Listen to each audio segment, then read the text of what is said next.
Welcome back, everybody. Welcome. Testing. Yeah, we're good. Welcome, everybody, to the stream. Thank you so much for being there. My name is Alex, and this is the Chrissy and Alex channel on Amazon Live and the Gaming Weez channel on TikTok, YouTube, and Twitch. We're coming to you live from the East Coast of the U.S., and for the next 2 hours or so, we're going to talk the best deals in games. So whether you're looking at video games, you're looking at board games, card games, role-playing games, building games, Legos, I don't know. We're going to talk about what the best deals are right now for the holidays. Plus, tonight, a very special one, because in about 15-20 minutes, if we have enough participants, we're going to do a D&D live session. So you're going to see what D&D is all about. So if you've never played a D&D, maybe you're interested. Oh, what is Dungeons and Dragons? I remember I saw that movie back in April or March.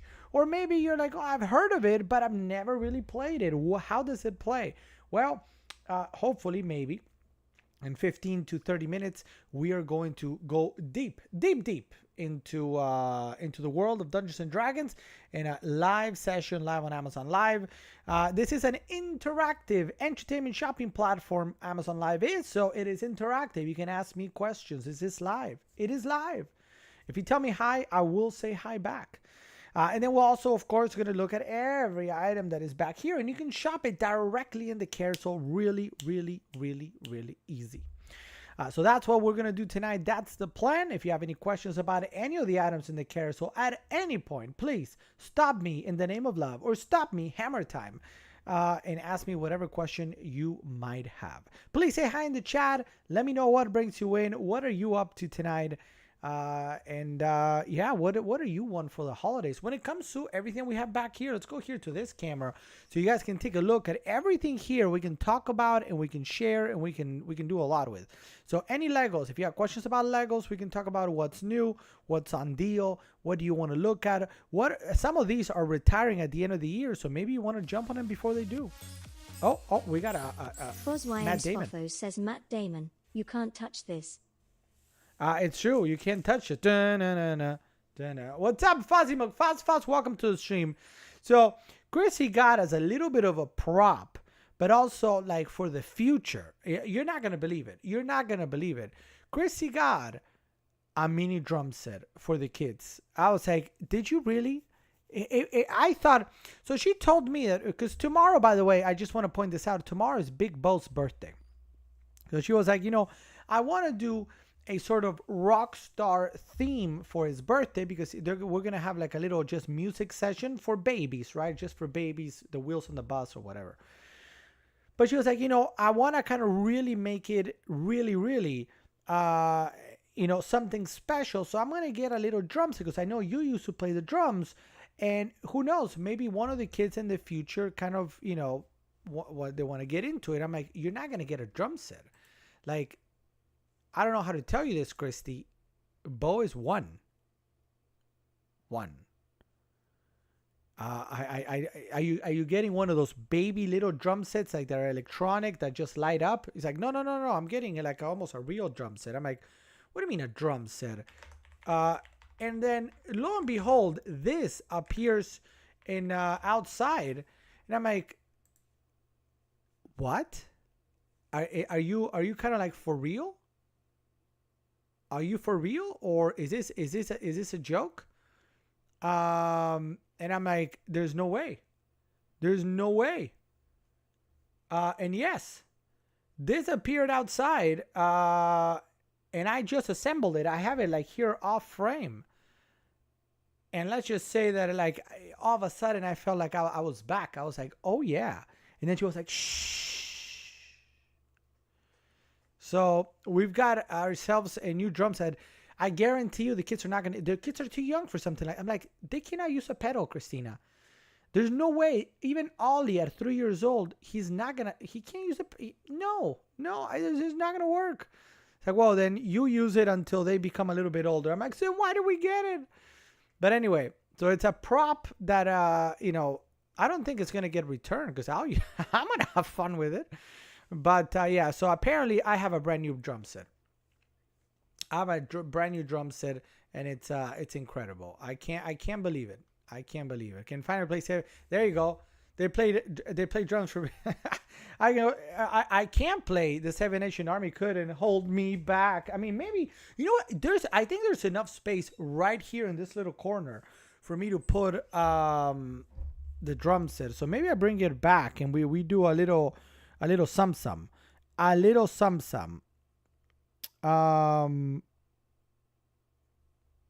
What I just realized, the reason I'm looking at my phone is I realized the lights on the side, I forgot to put them on.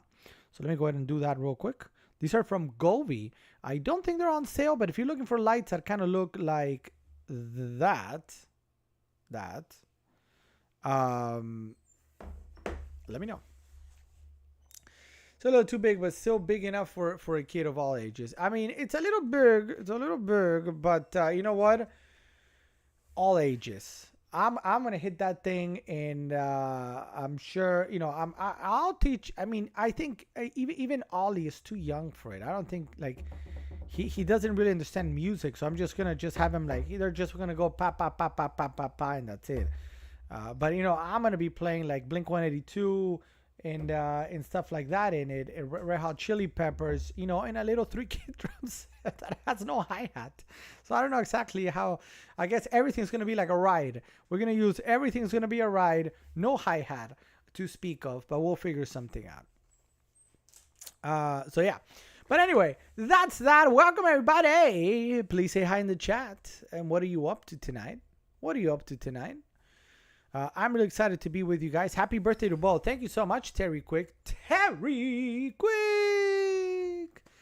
you, Terry Quick. Yeah, it's happy birthday to Bo in 2 hours. Bo's going to turn officially one. So, I kind of don't remember. I don't remember all that well. Those drums can be upgraded to sound great with new drum heads and cymbals. Well, I mean, I don't know how great they're going to sound but I mean, hey, I'll tell you what. They look pretty good to me. So that's all I need to have some fun. That is all I need to have some fun. And there's so I'm happy about that. I am happy about that. But it's a little snare, a tom, and a floor. What else do you want? And a bass. I mean, not floor. What else do you want? That's more than enough to learn, at least to separate all four limbs and do rudiments, and that's it. The only thing really missing is a hi-hat. A hi-hat would be might be a get, but that's about it. All right, everybody. If you're just joining us, please say hi in the chat. Welcome to the stream. We're going to have a great time and maybe jump deep into Dungeons and Dragons in the Forgotten Realms. If we have, I think Fossi McFosfos is a yes. I don't know, did let's see. I don't know if did Jean-Jo say yes? Jean-Jo said yes. But we'll see. Yeah. He did. Well, he rolled a 7. But then he re-rolled and got a 19. So I'm guessing that's a yes. So we might go deep back. I fell asleep, says Jean-Jo. Jean-Jo, you fell asleep on doing the tech stream? How? Tell me how. Ooh. Welcome back, Jean-Jo. Welcome back, Fozzie McFosfos and Terry Quick. I think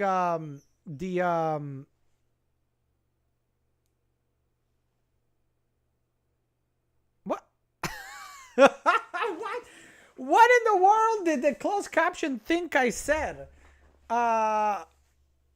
Welcome back. I don't know what I think he said. Anyway, all right. So let's talk about some items, guys. If you're just joining us, if you have any questions about anything that's behind me or anything in the carousel, please let me know. We got a great subscription club that I'm going to talk about in just a little bit. If you have questions about the subscription clubs and how they work, please ask me. Please, please, please. I'm super excited about them. It's a special partnership that we have with Amazon.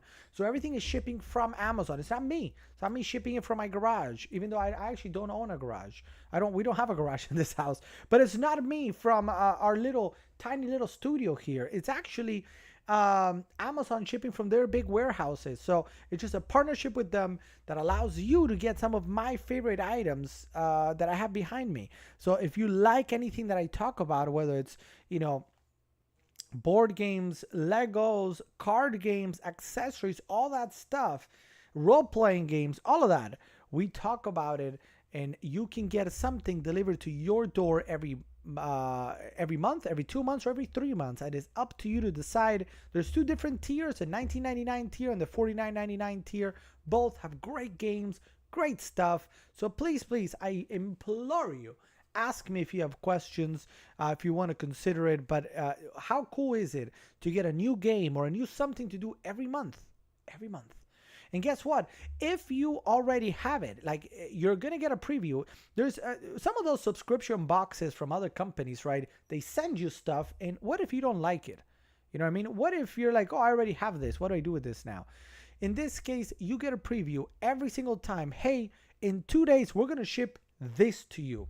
And normally we'll have a little note from me that I've included saying why I chose that item. And you can be like, I don't care for this. Or maybe you're like, I love this. Or maybe you're like, I already have this. If it's the first or the third, meaning you don't want the item, all you do is click skip. You don't get charged, and that's it. So there's really no negative. There's no reason to not subscribe if you enjoy the stuff that we talk about. Because at worst, if you hated every single one, right? If you did not like a single one of the items, or you had all of them, you can press skip, skip, skip, skip, skip, skip, and it never get charged. Not even $1, not even a cent. And then maybe that one time I surprised you with something, you're like, oh, and then you can hit yes, please, and it ships, right? And the last thing to mention is two things. Number one, the price that you see in the carousel is a ceiling price. You're never going to pay more than that. But it doesn't necessarily mean that you're going to pay that every month. As an example, Catan right now is $27. Catan is one of the first things you get on the Premium Game Club. And as a result of that, what happens? You're going to pay $27 if you subscribe right now. $27, not $49.99. And if you subscribe right now, as soon as you get it, you get a $10 gift card from Amazon, courtesy of us and Amazon, right? So you get a $10 gift card to spend however you want. You get the best games, best Legos, best everything on Amazon, as selected by moi. And that's it. So that's that.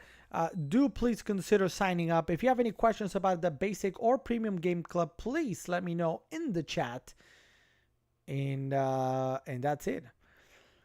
If you have any other questions about any of the items in the carousel, please let me know. Please, we got a lot of Pokemon. We got some Magic the Gathering. We got Legos, a lot of the stuff. So please let me know. We're going to go through it as we go. Am I missing anything? Am I missing anything I wanted to say? I don't think so. Am I missing anything?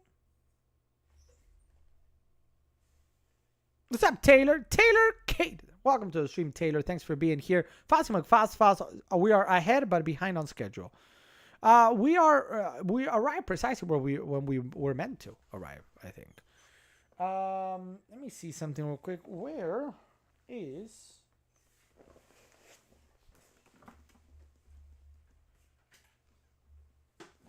I need to charge.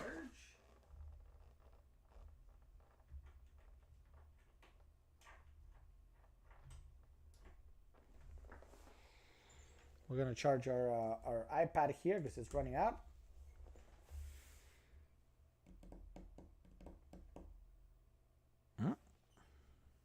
Uh-oh. Doesn't appear to be charging for some odd reason. It's a little bit of a problem.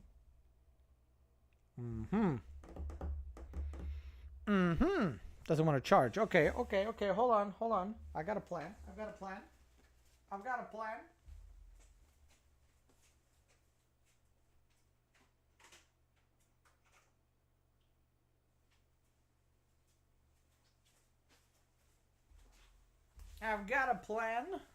a plan. No, nobody worry.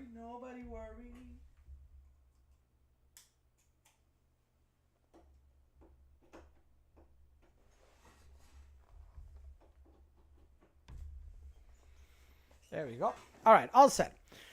All right, guys, let's jump to it. So we have how many people for D&D today? We have Jean-Jo and Fossi McFosfos. Are you guys willing and able to finish? One of the things that I was thinking, Foss and Jean-Jo, I got a question for you, and I got you. I was thinking about this earlier today. And Fossi McFosfos is ready to power up.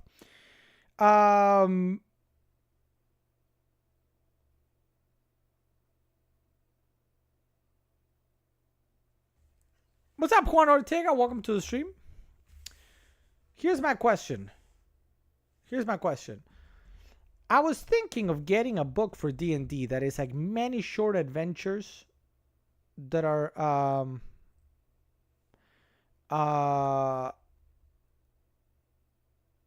like one-offs, many one-offs, or two-offs, maybe max, as opposed to like a long adventure. Now, the problem, the pro and con of that is that the pro is that every week or every 2 weeks, we'll be doing something brand new. So you could pick a new character, do something brand new. The con, though, is that obviously you're stuck in like, a certain level. We're not going to grow a character. But I was wondering if you felt that continuing the same adventure for like 6 months got stale. What do you guys think? Let me know. Let me know what you guys think. Because there are books that are more like one-offs where you will... I feel like I hear... Do you guys hear interference?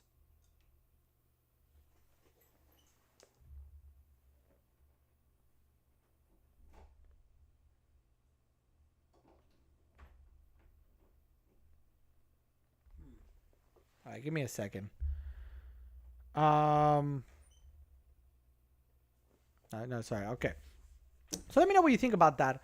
And we'll see. We can see what we do with that. But it was just an idea. There are a couple of books that are more like one-offs that we could do. So we could start nothing hearing anything weird. Okay. No, it's something here. I don't know. Let me try one more thing. Sorry, guys.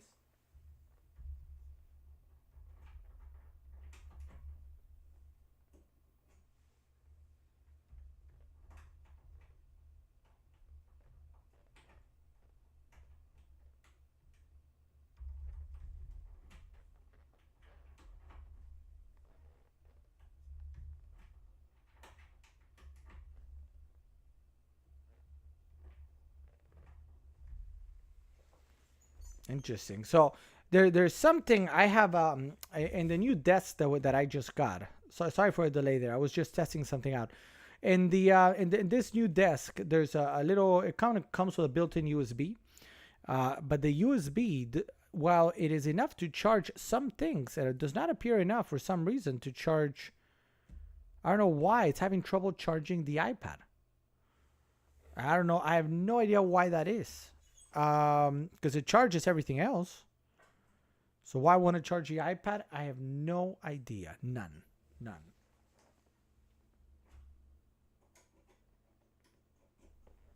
Maybe it's a cable.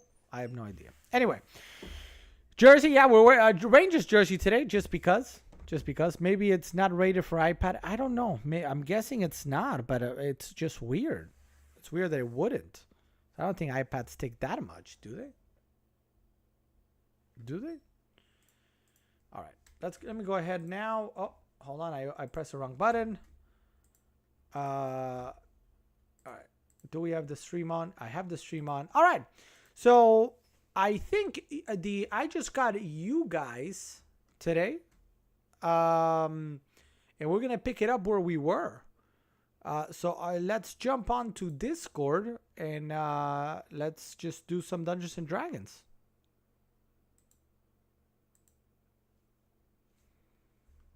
Let's do some D&D. Some D&D. Some D&D. Hold on a minute. Now, I remember, do you guys remember where we left off? Because I do, but I don't know if you guys do. But I'm gonna give a quick preview for everybody. Yes, all right, great.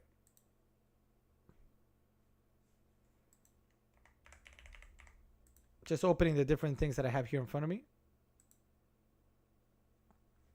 Man, it's been a while since we played, huh? I'm looking here like it's been a while since we played. It's been a long time. All right. We got that. Let's see. Let's see if we can make this baby purr. Lol. Let's see. Let me test. We're gonna go here. Oof, I gotta move that. Test. We're gonna go here.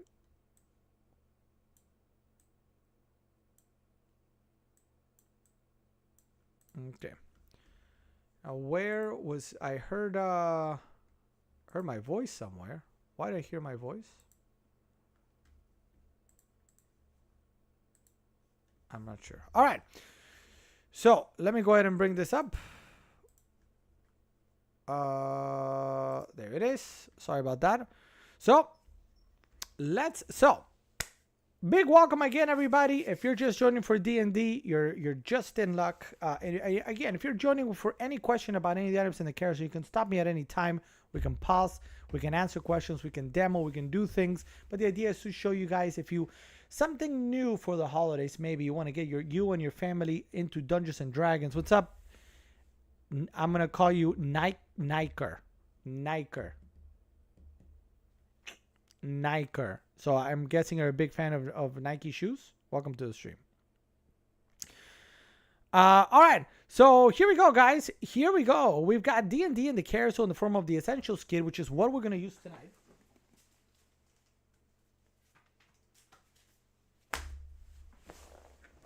Ta-da! All right. So let's go. Whoop. So this is the Dragon of Icespire Peak. This is a campaign that you're going to get as part of the D&D Essentials Kit. A great way to get into D&D for only $15.99. So relatively affordable. A game that you can start with this adventure, and if you love it, it's a game that you're going to enjoy for a long time. The Essentials Kit comes with everything you need. An adventure, how to create characters, and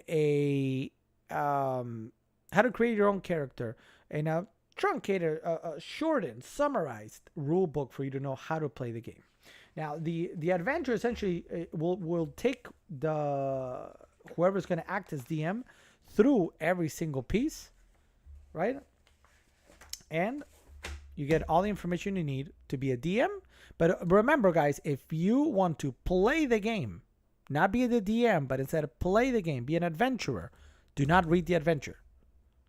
All right, because if not, you're going to know what happens. So that's that. So this is available at $15.99. We also have the Player's Handbook. Now, big news in the Player's Handbook. Big news with the Player's Handbook, because this Player's Handbook, that is not the Player's Handbook. Oh, here. I was like, where's the Player's Handbook? It's been a while. I closed out the stream opening up the other pictures play D&D. Lol. Well, welcome back. So, Player's Handbook. So this is the current rule book for Dungeons and Dragons. They just announced.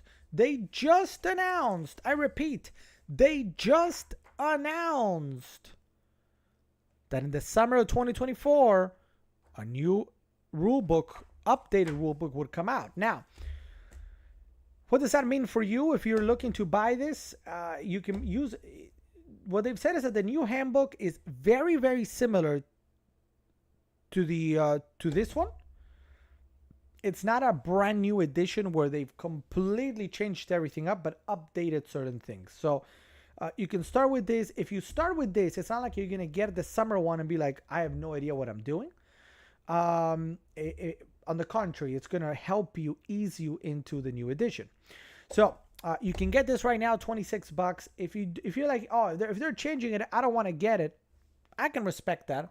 So what I would do instead is get one of the starter kits, like the Essentials kit at $15.99 that I'm highlighting right now, or the 1913 Dragons of Stormwreck Isle. That's another starter kit, or the official. Where is it? There it is. Or the official 5th edition starter kit. Those come with a summarized, abbreviated rulebook or an abbreviated handbook. So if you want to learn to play with that, that's fine. And then if you want to wait all the way till summer to get the big book, you can. Still, it's 26 bucks, so it's not like you're spending $100 plus on it.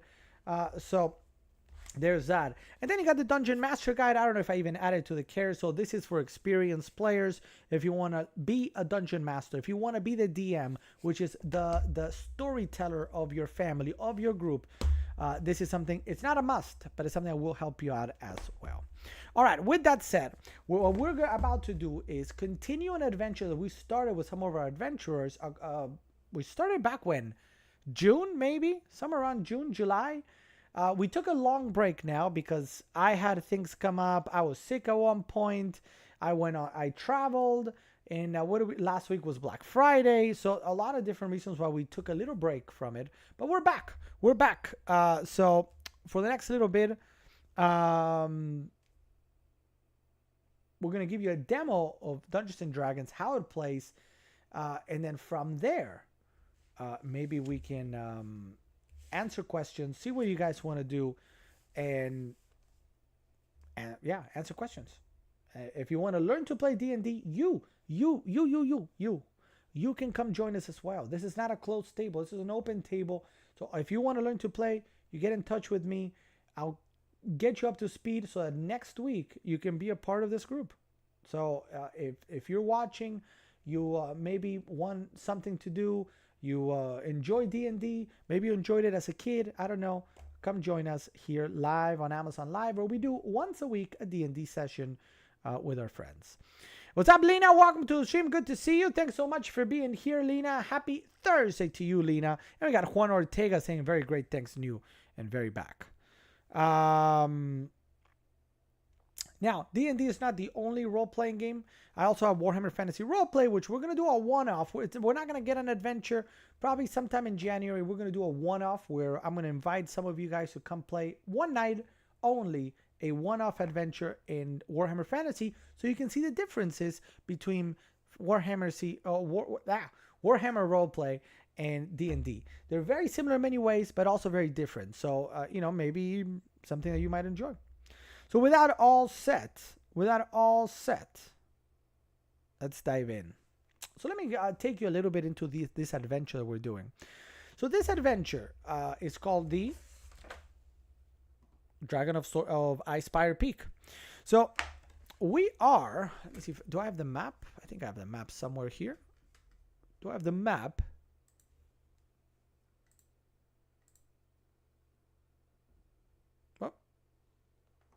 There we go. So we are just on the Sword Coast here.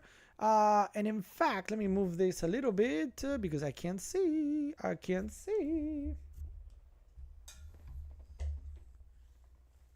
right. This is Neverwinter. Neverwinter is a very famous place in Dungeons and Dragons, a very big city. But we're actually in this little town here on the bottom right called Phandalin. So what happened was a dragon came in, a white dragon appeared out of nowhere and took hold and made its home, I guess, at Icespire Peak, which you see on your screen right now. By doing so, he displaced orcs, he displaced other creatures, and everybody's really scared because dragons are big, powerful.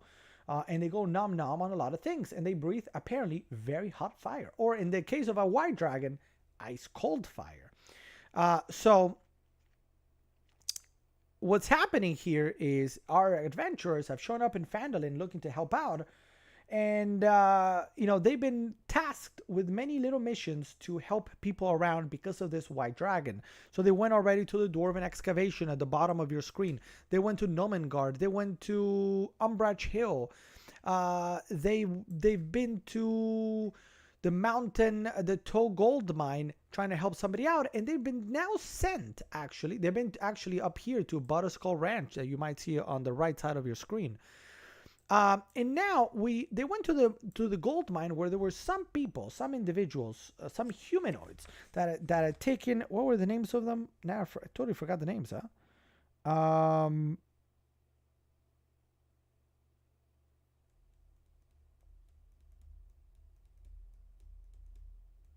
Were rats. Were rats. That's what it was. Were rats have taken control of the gold mine, and they said, "Hey, we're here because we used to be at the Shrine of Savras, and somebody took care of that. Somebody took control of that, so we came here instead." Are they telling the truth or not? We don't know. But that's what they told us. So our adventurers went now to the Shrine of Savras, available. You see it on your screen right on the top right. And when they found there was a lot of orcs and ogres. And as they were kind of being, shh, let's not let them see us, they identified in front of them a group of a couple of, I believe it's 3, I gotta see how many orcs, a couple of orcs and an ogre. Ogres are big and big. So with that said, we might be in a little bit of trouble. So we have 2 characters that are playing. I don't know if you guys are going to want me to... Don Johnson was one of them, was it?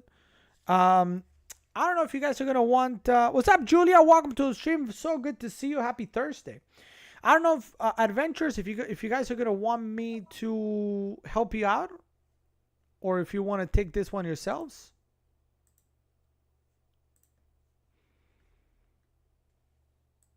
You guys are gonna have to let me know.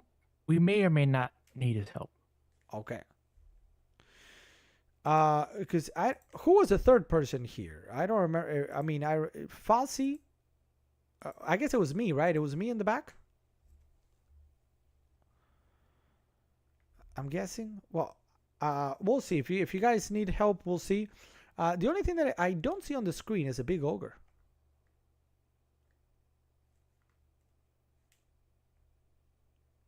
Huh.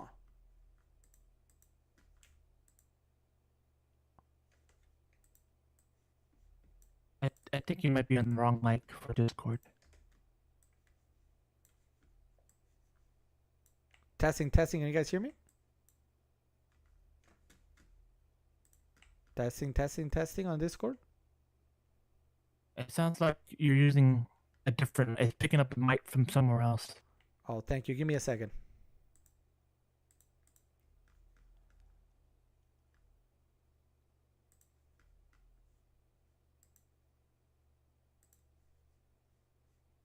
Testing. Yes, alright, that's better. Alright, there we go. Sorry about that. Alright, so let's go back to it. So the ogre is there now. We got an ogre and 4 orcs. That is going to be a tall order. I don't know if are we going to make it through this, guys? I have a plan. Alright.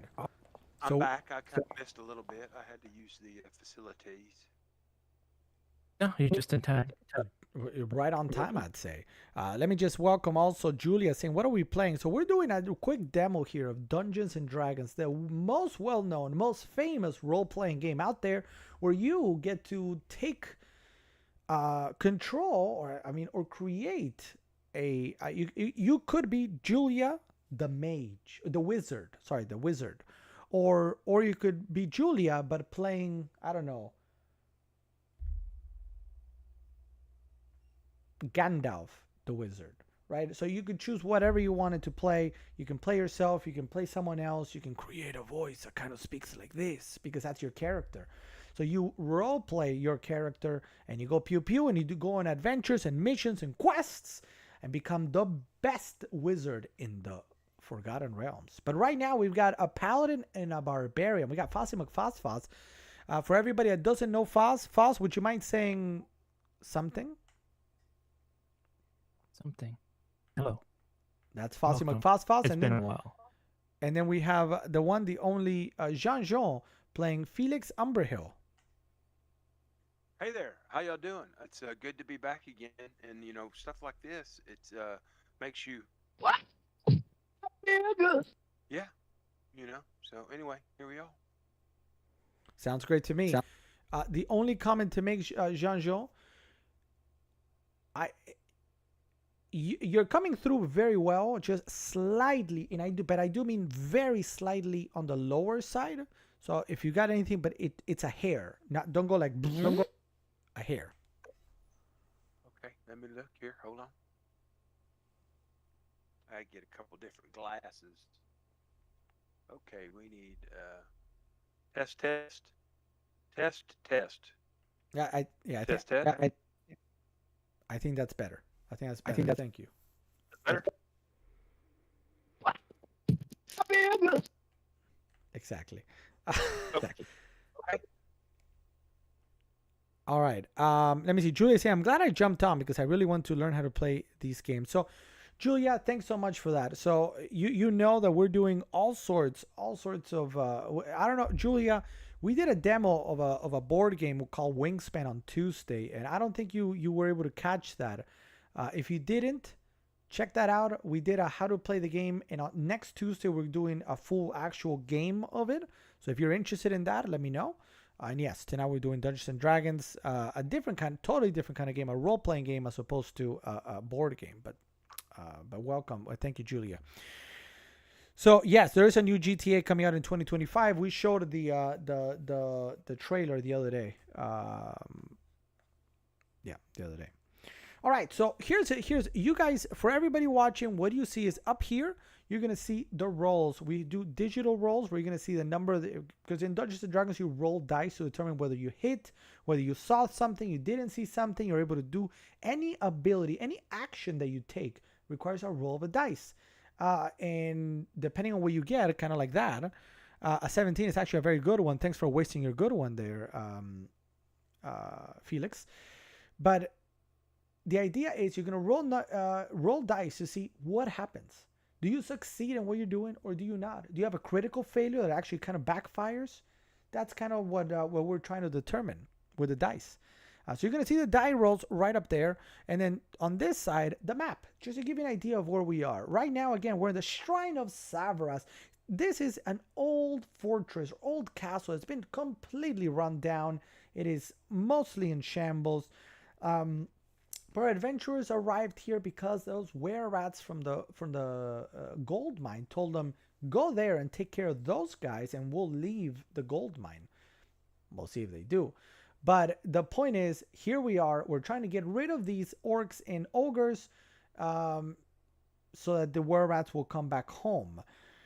Again, this is a very destroyed castle. And what you see on your screen right now is the bottom half of that castle. Most of the rooms, as you see there, have crumbled. They're not in very good shape. And now we're out in the courtyard, in the south courtyard, where our adventurers were very quiet as they stepped in. They were like, shh. And they had to roll dice for this to see if they were hurt or not. And they succeeded. But now they've identified there's 4 orcs and an ogre on the other side of that wall. And the time for pleasantries appears to be over, unless you guys can convince them that you're up to some good. I don't know. So with that, we're going to go right back into the Forgotten Realms. I ask everybody, transport yourself to the outside, to the courtyard. There's a little bit of a breeze. It's a nice warm day. You see the sun up there, probably in the 70s. Nice day out. A little bit of a breeze, kind of quiet, but you hear there, right behind that wall over there, you hear very deep voices. It's an ogre and 4 orcs speaking about who knows what, because we don't know Orcish.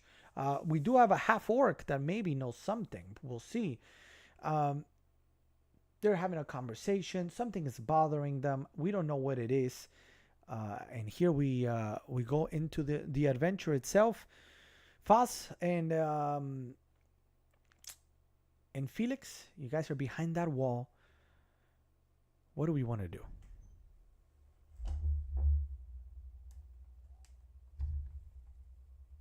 Get the sound working in Discord first. My sound isn't working on Discord. You guys can't hear me on Discord? Test. And now we do. Test. Yeah, now we do, but I didn't hear none of that explanation of what you just did. That is so odd. I don't know why that happened. Okay. No worries, we will do it again. So we are once again we are in the lower courtyard of that castle that had kind of fallen apart in the Shrine of Savras, and you are behind that wall. You got here really stealthy, rolling some really good dice. Nobody heard you. You're kind of hiding there behind the wall, but you do hear deep voices. It appears to be an ogre and four orcs on the other side. It's a very pretty day out. The sun is out. You feel a little bit of a breeze in your head. Your hair might be flowing a little bit if you have hair. It's actually a pretty day. But we'll see how it evolves, as you guys got to figure out how to deal with these four orcs and the ogre. These are big guys. It's not going to be easy. So tell me, what do you guys want to do? I thought it was nighttime. Did we have it as nighttime last time? I had it. Yeah, we had to wait so we can stealth in the dark. Oh, interesting. What I had here was daytime. Okay, so let's make it nighttime. It was daytime when we started, but then when we got there, it was daytime, and then we just waited, fast forward the time, so we can sneak in easier in the Very dark. well. So it is nighttime then. The moon is out. It's not a full moon, but it is. I don't know what the proper word would be, but it's almost a full moon. So there's a lot of light. It provides a lot of light. You can still see quite well. The stars are out. Very very starry sky.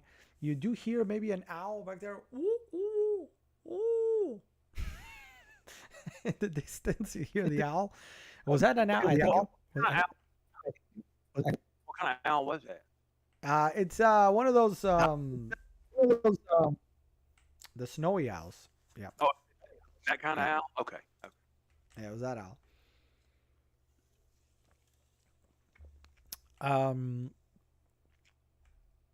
But it's otherwise quiet.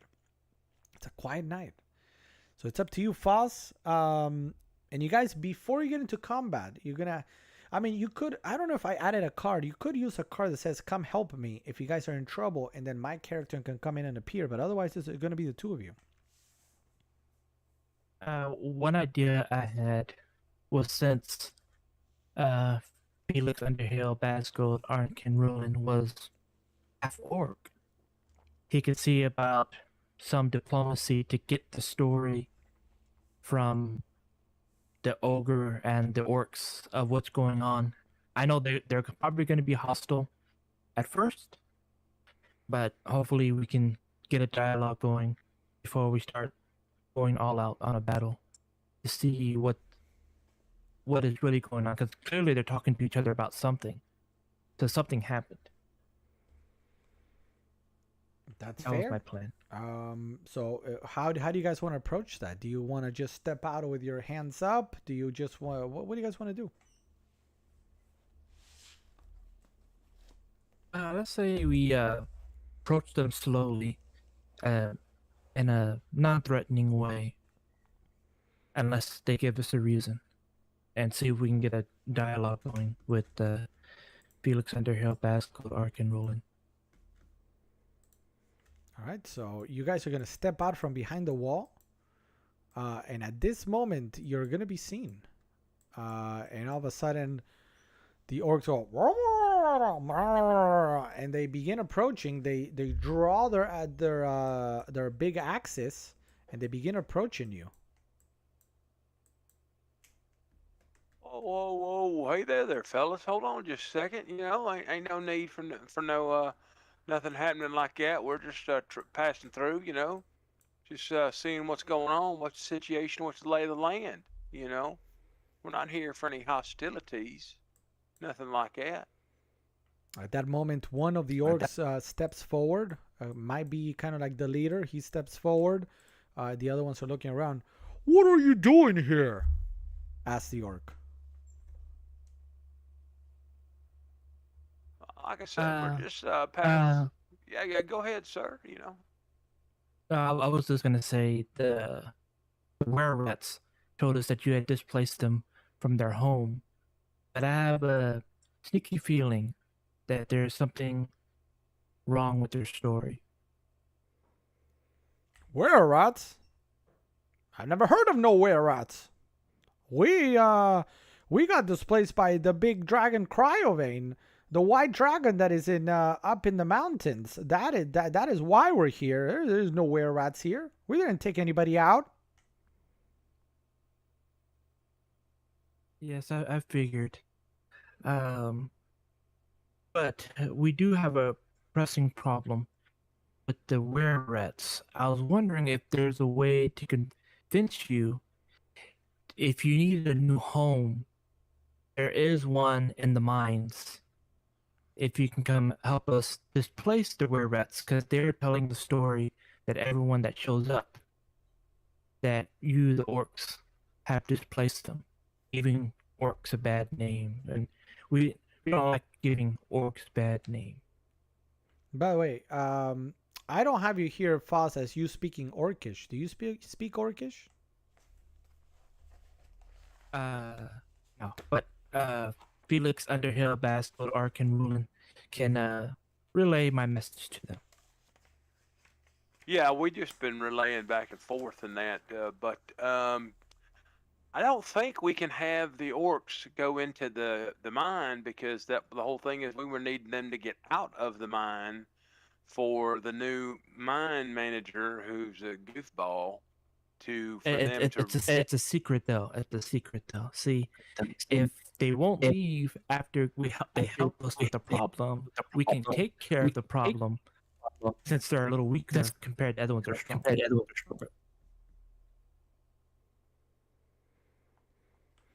Well, keep So them. you want to fight versus the were rats. Yeah, we need their help against the rare rats to clear them out.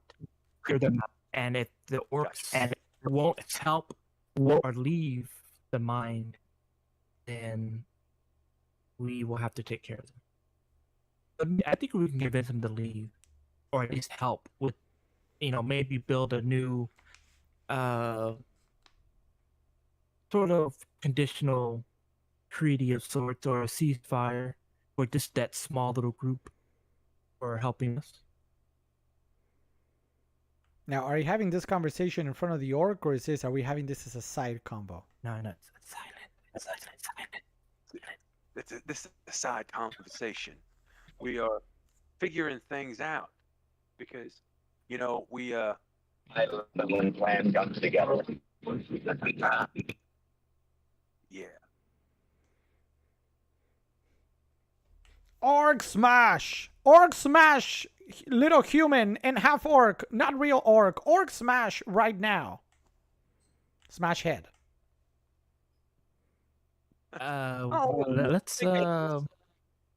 Let's persuade them not to battle. Well, who wants to try that persuasion? I'll try it. All right, let's go ahead and roll. We're going to roll a d20. So remember what I said in Dungeons and Dragons, any action that you do aside from just speaking requires a roll. And it's a DM's, normally the DM's job to determine if it's an easy, mid, or really tough. And that is going to determine how easy it is to persuade them to tell you more information. And depending on the roll, different DMs are going to do it differently. But what I like to do personally is the better the roll, the better the information I provide, or the better the outcome. Not necessarily. Technically, the book says that you got to go. If it passes, it passes. It's kind of like a black and white, where you either pass or you don't pass, and you get all the information or you get no information. I don't like to do that personally. I like to. The more information, the better. Let's see. Here comes. Are we gonna do a reroll? Phosphos give you a high five and allows you to add 5 to that last roll. What persuasion does he need to pass? Well, in this case, I was aiming at a 15 because this was not going to be easy to do. So with the +5, we are going to be able to. I don't think I need it, but just in case, because my persuasion, because I didn't know what the rank was, but my persuasion is a +5 regardless, so it would have been a 16. But I added like the other one just to be sure. That's good, because my persuasion is a -1. Okay, so orc no smash, but orc not displaced. Orc displaced from Ice Spire Peak. We did not displace. Orc did not displace anywhere, rats. Orc will not smash your face, but orc will not help. How can we persuade you to help us? Because we can clear a way to get back to Icefire Peak through the mine area to help you get closer to your home. Orc home Icespire Peak. Orc, this home temporary for orc.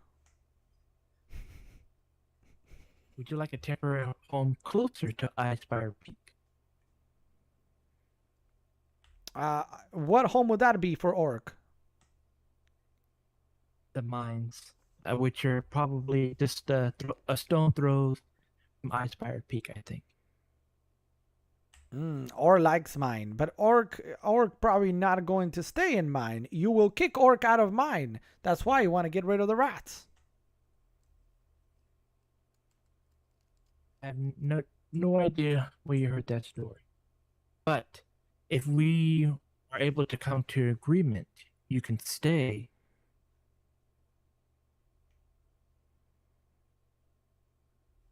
At that point, the orc turns around, looks at the ogre. Ogre, what do you think, ogre? Ogre doesn't know. Ogre does not trust little humanoids.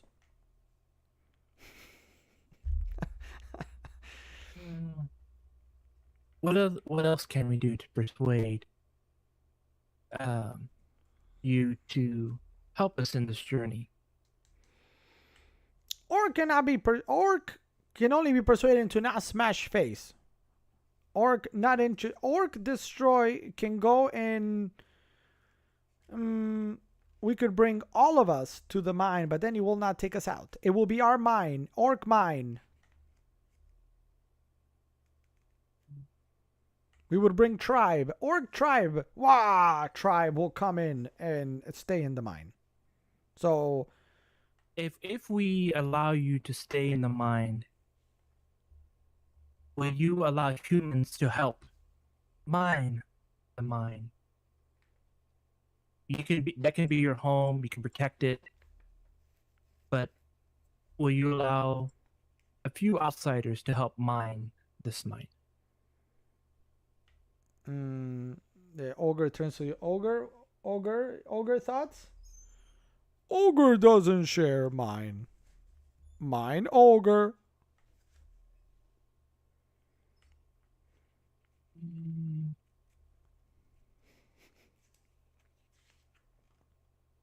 What do you think, Felix? Do we give them the mine, or I say we give them the mine. Is mine yours, or orc mine, or orc mine? Mine's not ours to give away. And say, Hey, Don Johnson, come out here and help us come to an agreement between this, so we can help you clear the mine and hopefully find a home for these displaced orcs. Was Don Johnson with us? Yes, he's right there. See.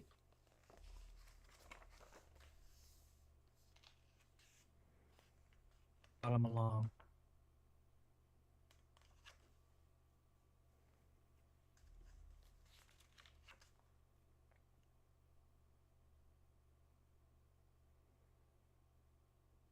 He was.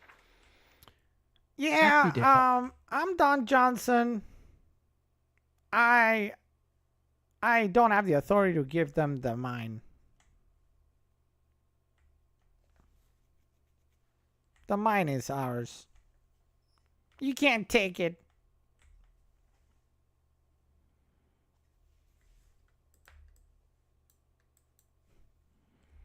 Don Johnson, by the way, was sent by Neverwinter to be the head of the mine because the mine was not producing enough, and Don Johnson is a new person in charge of the mine. But he does not want to give the mine. Don John Raskin. normally mostly known as Don Johnson, though. He's a big guy, but with a little bit of a cowboy accent, which my cowboy accent is excellent, by the way. I don't feel that it really is, sir. And your Don Johnson's not a big guy. He's a small feller.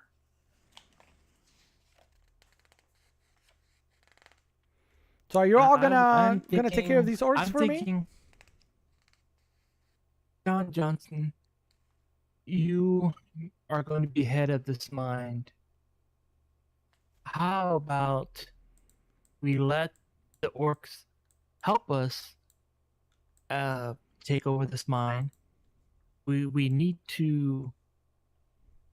The main objective is for you to head this mine, but we still need a way to clear the mine, and we can't do it alone. As great as you are, and the stories that I have heard of your greatness that has been sung across this land, I know you're a great diplomat that could soothe or at least find a way to ease the tension here and get what you want and help these displaced orcs closer to their homeland of Icespire.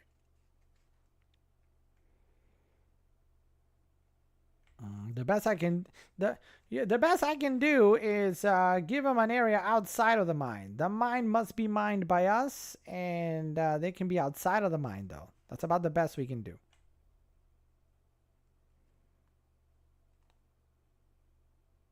And what is the orcs' idea? Orc doesn't like this. No. Orc smash! Orc smash! How about orc would like to smash were-rats? Because if you really think about it, if you smash us, it may take 1 or 2 hits, and then that's it, and then your fun is over. But the were-rats, how strong they are, you could smash them for who knows how long, 10 minutes, till you tire yourself out, and you feel the joy of smashing were-rats' faces.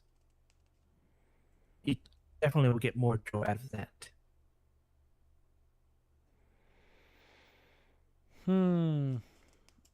Orc smash Wererat, maybe. But Orc did not displace Wererat. Wererat lying. We've heard many stories about orcs. Most of them good, most of them not. But clearly the were-rats have been lying and spreading rumors that are untrue. If gossip and rumors must be spread, let them be true. But this, what they have said, is not true. Ogre, do you want to go smash some rats? Ogre, go smash rat. Orc, stay here. So the ogre will accompany you. The orcs will stay. All right, let's show you the way.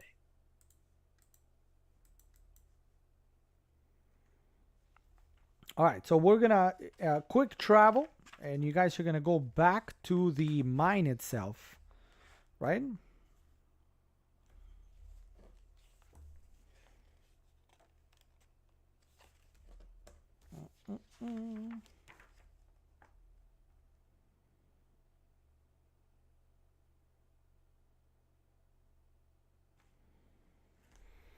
Now, one quick reminder, so were-rats are immune to bludgeoning, piercing, and slashing damage from non-magical attacks that are not made with silver weapons. You guys carry silver weapons? I do not. I'm not. I have a magical weapon. I don't know what it's made with, though. Well, yours would be fine. The problem is that the ogre, now that I'm looking at the stat line, the ogre deals a lot of damage, but it's bludgeoning and piercing damage. He does not have a silver weapon.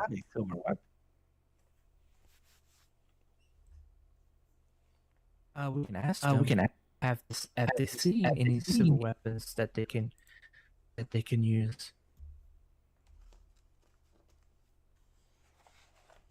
The orcs don't have silver weapons.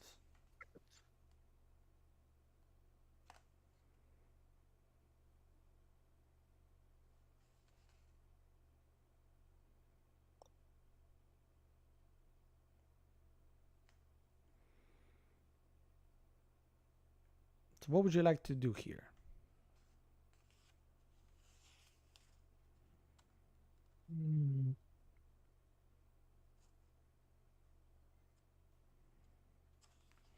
It's just not looking good enough, but it's a good start. Basically, the only weapon we've got that would do anything is my axe, correct? And any magic spell. Oh, I don't have any magic spells, but okay, magic spell.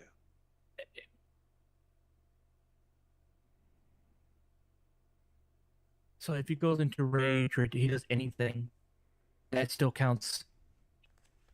His axe and everything still counts as normal, or Yeah, it's all still magical hits. His weapon is always going to be magical hits because it's a magical weapon, so that he will do damage without a problem. The thing is, the ogre or anybody else, even the orcs, they do not have silver weapons, and the were-rats do not take damage from non-silvered weapons, but they do take from magic. You, Fozzie McFazfaz, have some magic in the form of your spells.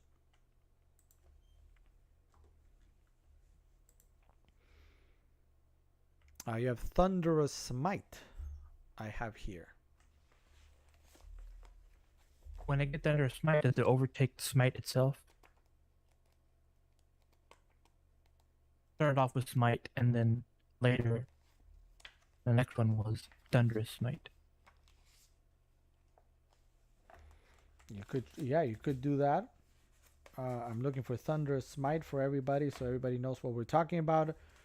Of course, here it is. The first time you hit with a melee weapon attack during this spell's duration, because it can do up to a minute, your weapon rings with thunder, is audible for 300 feet, and the attack deals an extra 2d6 thunder damage, so that is magical thunder damage, to the target. Additionally, if the target is a creature, it must succeed on a strength saving or be pushed away.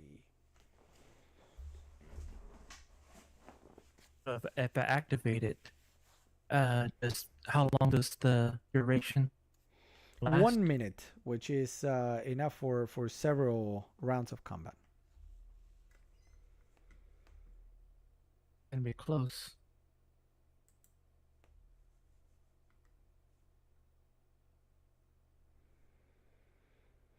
So do we want to go try it? Do we want to try a different quest? What would you guys like to do? Obviously, it's not going to be easy. It's meant to not be easy. And we can always bring another character to help out as well. So you guys let me know what you guys would like to do. Well, I guess we got two choices. We can take our chances, and I guess clean them out one on one as best we can. I did have a plan that maybe we can convince the were-rats to leave, but Ed is looking unlikely, and then we'll be surrounded, and that's not good. Unless there's another mission where we can get silver weapons, or maybe, I don't know if the nearest town has weapons we can buy and then make our way back.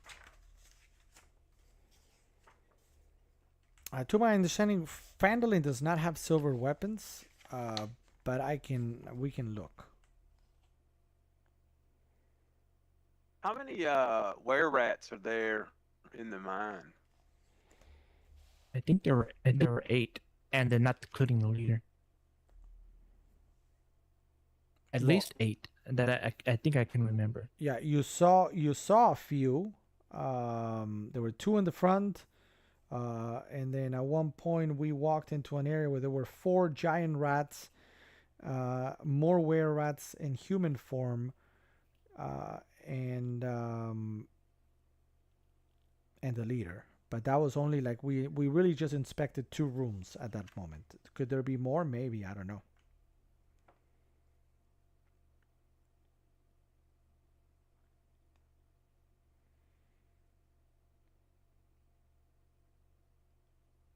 So we can try and risk it, or see if we can find anywhere a place that may have some weapons. And Silver if weapons not, we can there's use. if you guys remember from the things, there was a Butterskull Ranch quest, which you already did that, and then you wanted the gold mine, but there's also the Loggers Camp quest, a totally different one. If you guys wanted to switch it.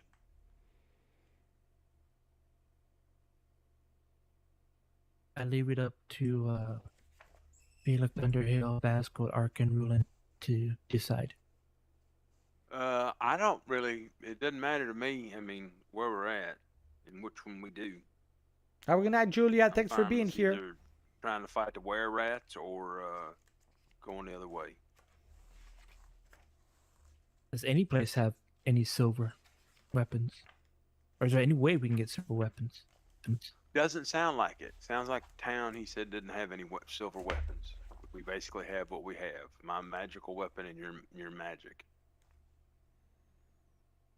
If there is no silver weapons, we'll take the mine. We could go back to Fandolin and check it out, and ask there, see if there's any way of getting a silver weapon. But I at this moment I don't know.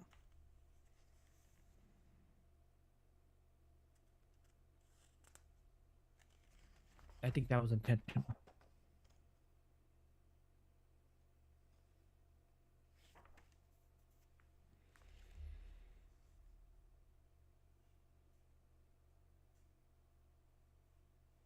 I think that was what? I think that was intentional to make it difficult so that it wasn't easy to get silver weapons. Probably.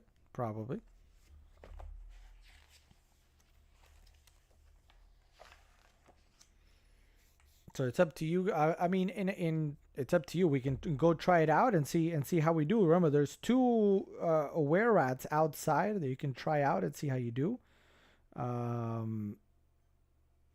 I mean, I don't know. Yeah, I think we should try to test the waters a little bit, and if not, we can always do another mission and hopefully level up at some point with other missions, and be a little stronger, and be more on par with the were rats. All right, so do we want to head back? The orcs and the ogre, you've convinced orc no smash today.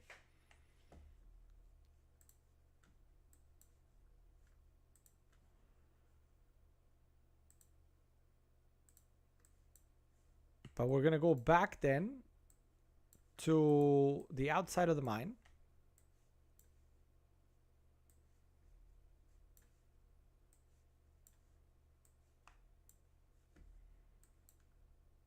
Hold on.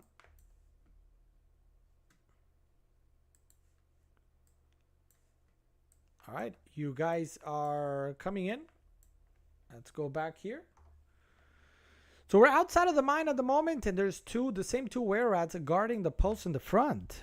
Each one with 33 life or hit points. You guys are not seen. Right now you're hiding. You're far away. But we're there at the west entrance, the same one that you came in last time. How would you like to play this time around? I'll leave it up to Felix Underhill, Basco, Ark, and Rulin. I'm not for sure what your plan is or what you want us to do. Are we just going to attack these guys, or? Yeah, we're just gonna attack and see how. I guess we see how they handle everything. Okay, that's what we're going to do then. We're just going to go up and attack them. All right, as you guys come in, it's... how about we just talk to them first and then we attack them? All right, so you guys are just gonna walk in. I see you guys walking in there, and they see you and they come to you. They're in were rat form at the moment. They can speak in were rat form or in human form, not in giant rat form. So right now they welcome you. Welcome back to the mine. Did you take care of the orcs and the ogres? No, sir, we did not. We were having a discussion with the orcs and ogres. They say they were not displaced. And I'm curious to why you spread lies about this kind, gentle orcs and ogres. And they say that you displaced them. Well, yeah, we were displaced. But we also like this mine a lot.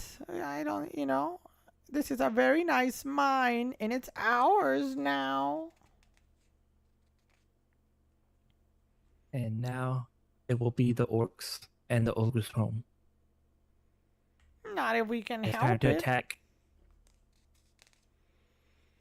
So at this moment, when you begin combat, what you do is roll for initiative. As one of the most famous words in Dungeons & Dragons says, it's time to roll for initiative. So everybody's going to roll a d20, including the rats, to see what is the order of the attacks. So you guys are going to see that. And let me see what I do with my d20s.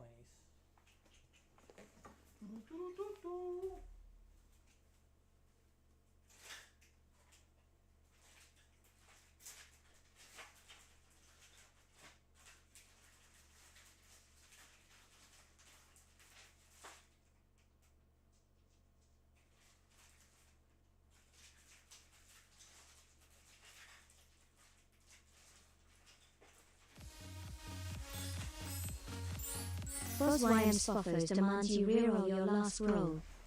Sorry about that. All right, so I got it. Sean66 says it's time to roll for initiative. It's time to roll for initiative, guys.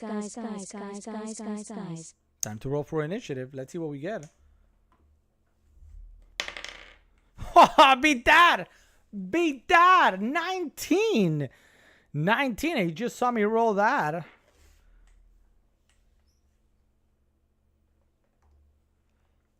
Oh, Fossey McFoss also a 19. OMG. So, Fossey, we're going to go at the same time. Let's see if Felix can get a big 20. Or he's going to go after us. 120.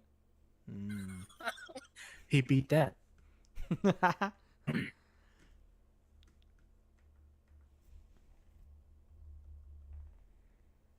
A 5. So we do have and for D&D, there's a special collection for tabletop games and D&D where you can influence what happens. You can add more friends, more foes. You can roll the dice, etc. It's available in Streamloots. All right.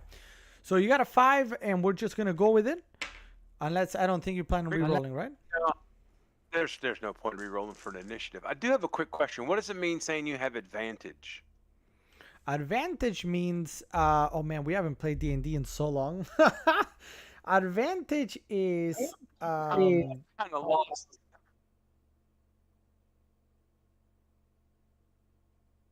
you roll twice. Hold on, let me double check.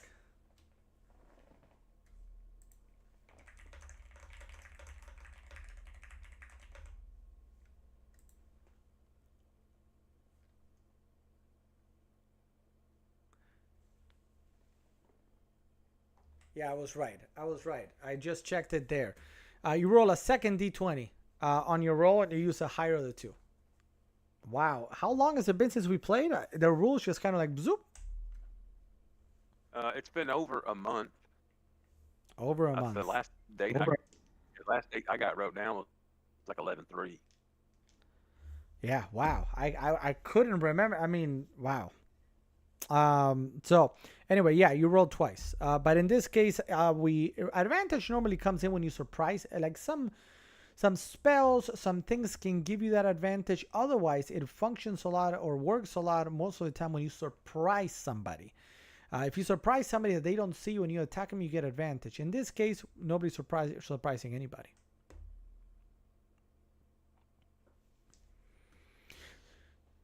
So Fossey McFoss, you got the two were-rats in front of you. They're both gonna attack at the same time as you, but you will still get to attack no matter what. Tell us, what would you like to do here? I'll let you go first. Tell us. I will activate my lightning smite and attack the one, I guess, on my left. Okay, so you're gonna go to the left where we're at, and you're gonna do a Thunderous Smite. So I just read Thunderous Smite, but I'll read it again for just in case anybody just joined.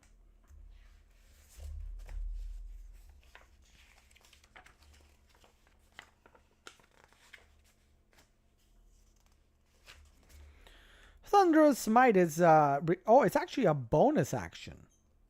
So you actually get to hit first, and then you can use it as a bonus action. So would you like to do that? I mean, the thing is, can you make your normal attack with Smite or anything that's going to give some damage? I guess we'll find out. Not with that one. Wow, it's been so long that I don't, I kind of probably should have read more and more before today.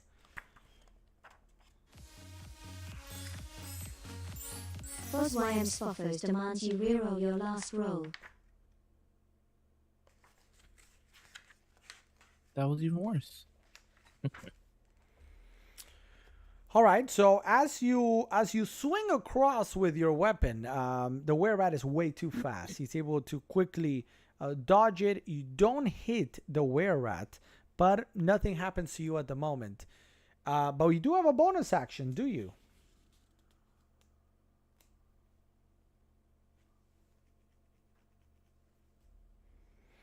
Now, one thing to mention real quick is that I was just checking out. That's why we haven't played in so long that I need kind of like a quick reminder of things. Divine Smite, it does extra damage, but it does cost first level spell slot. So you at present have 3 first level slots. So in theory, if you were to use Divine Smite and then Thunderous Smite, you're using 2.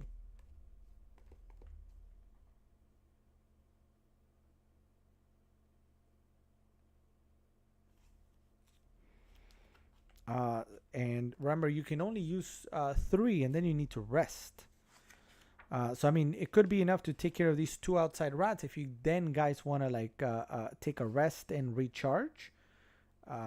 But that's what I wanted to double check. Does that make sense? Mm-hmm.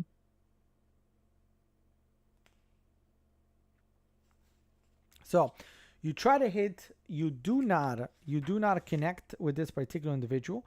So Divine Smite is not going to go through. And now are we going to spend a spell slot then to do the Thunderous Smite? Is that confirmed? Yes.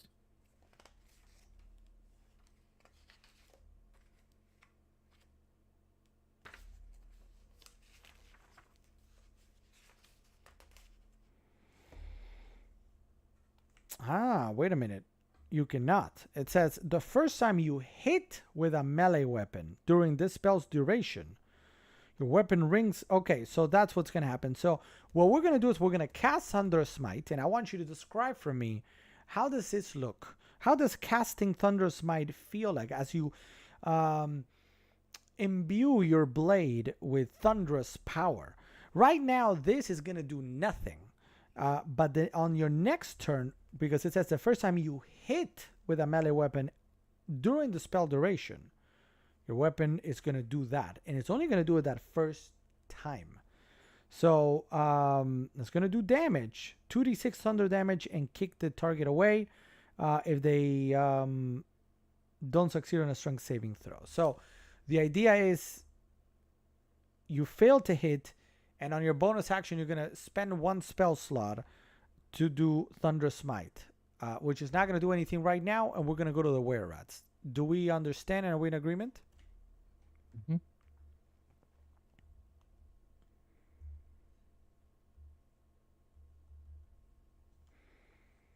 Let me check real quick. Chat is good. So okay, so what we're gonna do then is I'm gonna grab the were-rats that you guys see on the screen, and the DM always plays the role of the characters or the NPCs.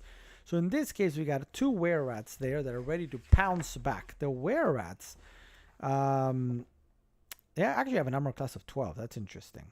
But we are gonna use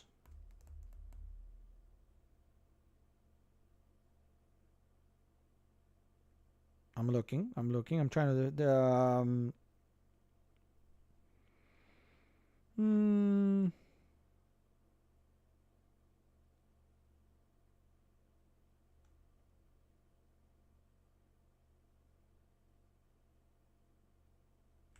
Okay, so we're gonna do a bite. This is a +4 to hit. So I'm gonna try to buy you. With +4. Here we go. At the nibbles. Nom nom nom nom. Oof. Anybody want to help me re-roll that? That's the negative, sir. So as You can ride. as the were-rats goes for the bite on nom nom nom nom on Fozzie McFuzz, it actually falls down and bites himself. As he does that, he is gonna lose 1d4. Oh, I don't have a d4, so we'll just call it 4 points of damage on himself.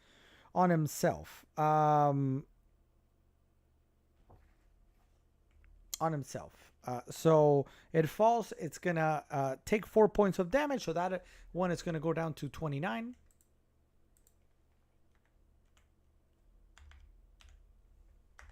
And his activation is going to end. The other rat is gonna also go after Foz and gonna attempt instead to use its short sword. No, let's do another bite. Here comes another bite. +4 to hit. Is that possible? Yes, it is. So the other were-rat Nah. then. Impossible. It's a nice looking pudgy roll. That's a double 1. That's awful. The other were-rat is going to do the same thing. It's going to bite itself, take 4 points of damage, and fall down. Great. Impossible. And that ends the were-rat activation. Let's go back to... So initiative is going to determine the order in which the combat occurs. Because Foz and the were-rats tied, they're going technically at the same time, but they both rolled a 1. When you rolled a 1, technically speaking, in real D&D rules, you just fail. Nothing happens. Everybody laughs because it's a worst possible roll that you can get. However, in our system here that we're using, it's a critical failure, so something bad happens as well.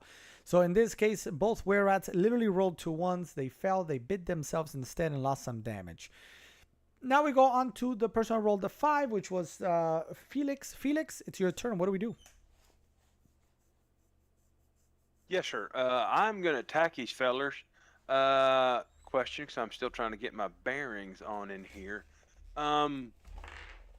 Is it better for a two-handed strike or a one-handed strike? Well, a two-handed strike is going to do more 1d10, damage. Okay, then I'm going to roll with my magical battle axe. I'm going to do two-handed. I am going to also rage and frenzy. So I'm going to get all that stuff in there, but I know I don't get my bonus until the next turn. I don't get it on this turn, I believe. Is that correct? Yeah, let me read for everybody watching here. So rage and frenzy are abilities that barbarians have. Barbarian is a class that Felix is. It says this: rage. In battle, you fight with primal ferocity. On your turn, you can enter the rage as a bonus action.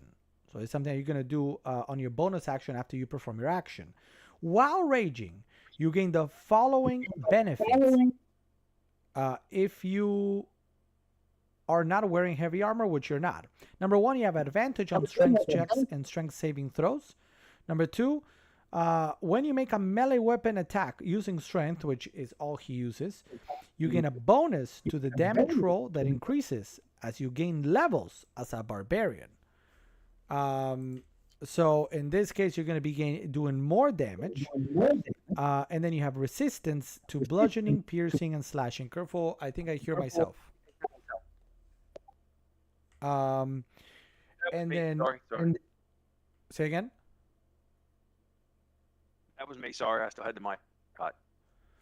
And then Frenzy says, starting when at 3rd level, which they are, You can also go into a frenzy when you rage. If you do so, for the duration of your rage, you can make a single melee weapon attack as a bonus action on each of your turns after this one. When the rage ends, though, you suffer 1 level of exhaustion. So you're going to be tired. So let's try this. Let's go ahead and pew pew here. So you're going to go into a rage, but it's a bonus action. So first you're going to attack with your normal thing, with your normal magical attack. We're going to treat it as normal. Then you're going to use your bonus action to go into a rage. And then for your next turn, you're going to go into a mega rage and frenzy. You're going to do a lot of damage.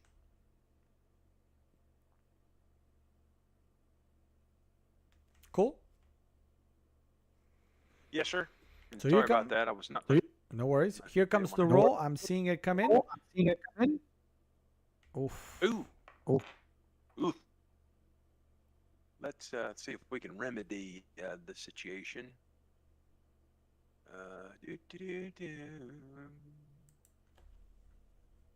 Bam.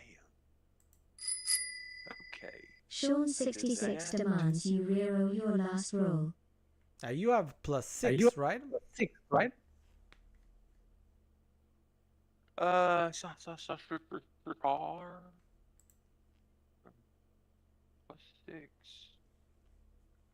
What am I looking for to find the +6? I'm pretty sure you have +6. I wrote it down. I have it like what I have here is +6. So let's just go with +6. So you need at least Yes, sir. a 6. Okay. I did the re-roll, so I am going to re-roll.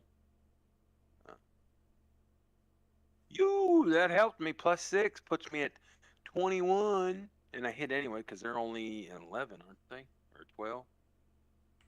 So to determine whether you hit or don't hit a character or a non-playable character, an NPC or an enemy, you look at the armor class. Every single character, every single person or humanoid or whatever, beast, anything, has an armor class value. In the case of the were-rat, it's a 12.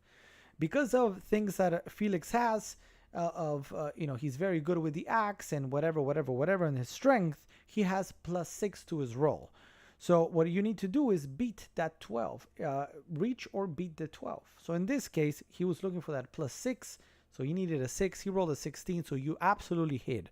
So you're going to hit. Do me a favor, describe for us a little bit how that swing came about. You're going to hit the were-rat, that I assume is this one here. Describe for me how you did it, and then confirm as you describe that you're going into a rage as your bonus action. Yes, sir. After seeing them two goofballs not know how to do anything and they bit themselves, I pulled out my magical great axe with both hands, and I swung with a mighty force, and just I just torqued everything. It's kind of just swung at it as hard as I could, and I went into a rage and a frenzy in the attack, just making sure I was wanting to take this joker out with everything I could with one possible swing, if it was possible. That's what I wanted to do right there. It seems that it was possible, and it did happen. That was very good. Now the question is, how much damage do we do? Normally you do 1 d10 plus 4. So go ahead and roll us, for everybody, a d10, and we're going to add 4 to that, and let's see what it does. Mine says +6, 1d10 plus 6. All right, let's do 1d10 plus 6. I will edit that on my sheet.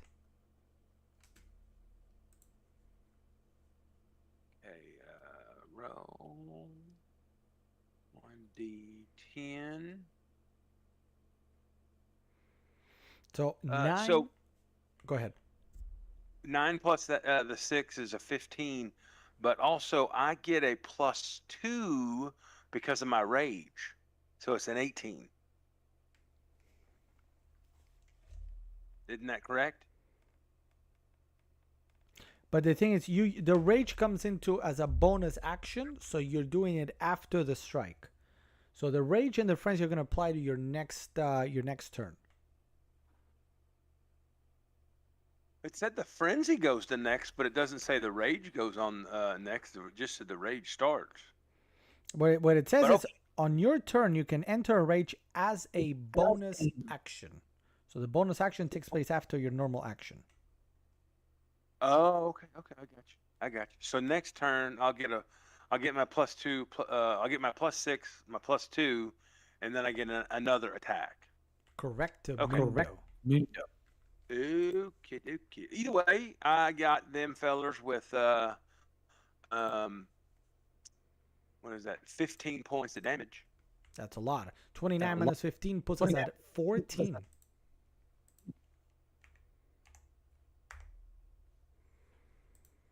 And that concludes the first round of combat. A lot of things are gonna happen on this second one. Foss, it's your turn to go first here. What do we want to do here? So you've spent one of your 3 spell slots to do Thunderous Smite. So you know the next time you actually hit, it's gonna go through, and you can choose to use a smite when you hit as well to hit him yet again with more magical power. Now remember that a damage from your first strike, if you hit, it's not gonna really do anything, but those smites will. So go ahead and tell me what you would like to do here. I would chip away at him with the strike, and then do the thunderous one after. Or is it this one after another, or is it just at the same time? Well, the Like a Thunderous strike, Smite, and then he just automatically does it. the Thunderous Smite you already activated last time when you've cast it, and the way the spell works is it says the first time you hit after casting it, it's gonna do it. So if you hit, it's gonna do it automatically. I have you here as a +6 also to hit.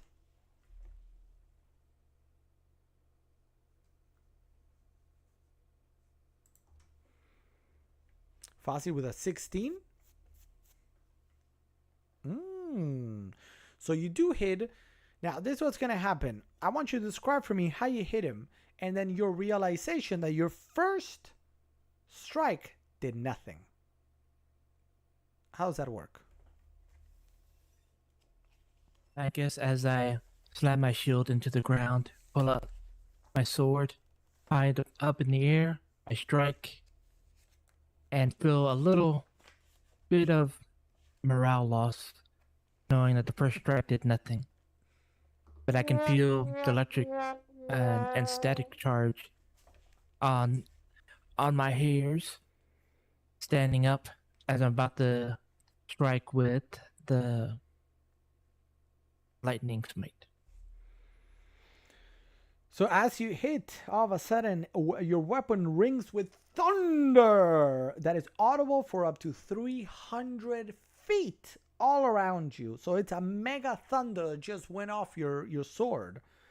And immediately, your attack deals an extra 2d6 thunder damage. So do me a favor, let's roll 2d6. See how much damage you automatically do to the target. And then I'm going to try to do a strength saving throw on strength 10 to see if... 2d6? Correct.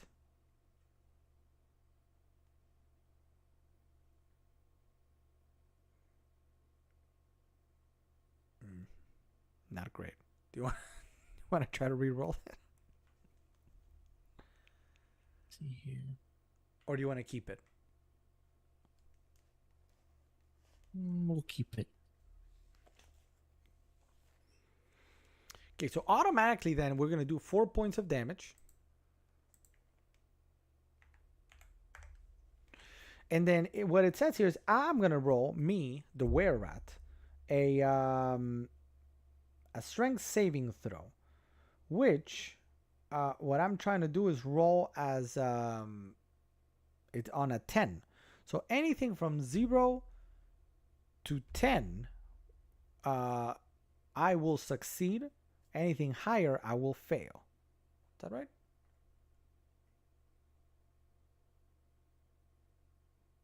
Yeah, I think so. So here we go.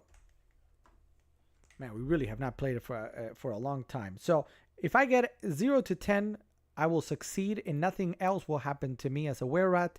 If I roll very well, something will happen. Here we go. Come on. I'm okay. I'm okay.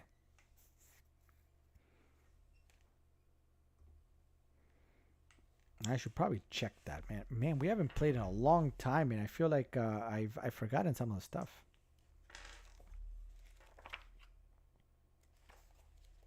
Classic DM.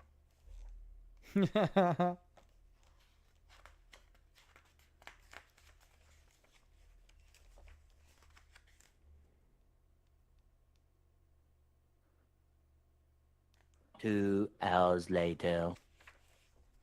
Mm-hmm. Give me a second. Give me a second. One eternity later.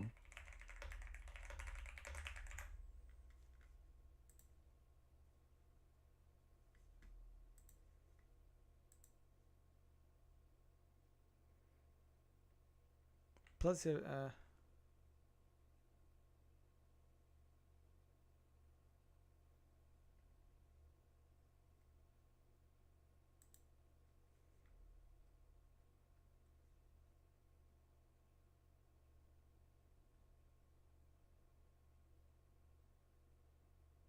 man, I feel like it's been so long. But yes, I believe that is correct.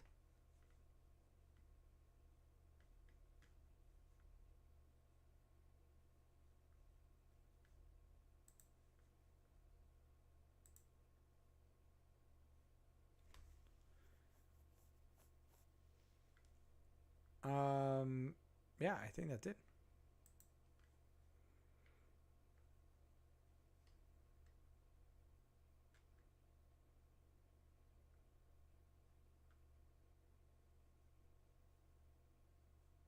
Mm.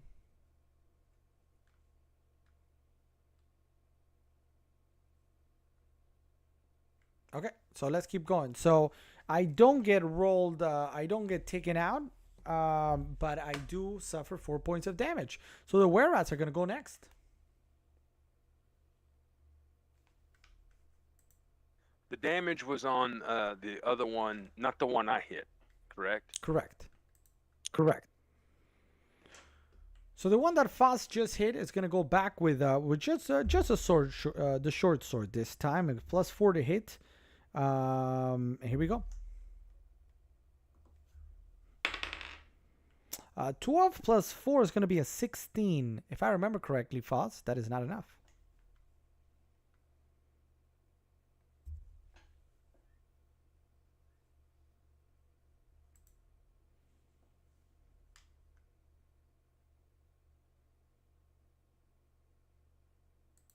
I don't know why I had your... I know this isn't correct, so I didn't update my sheet here because I had your armor class at 10. It's not 10. Isn't it like 18? 17? 19. Yeah, man, this is a little bit outdated. All right, I just updated it anyway.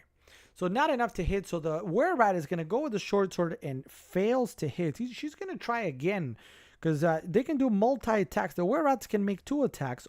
Only one can be a bite. So they're going to try again. Ooh, 14 plus 4 is still not enough. So we're not going to be able to hit Fossy McFossfoss. The other were-rat, though, is very angry at what happened with that swing from Felix. So she's going to go after Felix. And here we go. It's a 5 plus 4. It's still not going to be enough. But again, she can do 2 short sword attacks because of the multi-attack. And here it comes. Wow.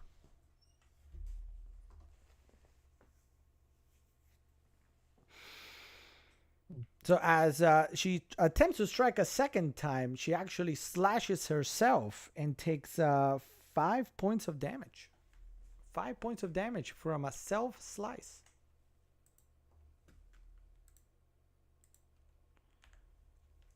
These two were-rats outside are not the smartest of the bunch. Felix, it's your turn. The one in front of you has 9 points of damage. You can potentially finish her if you roll nicely.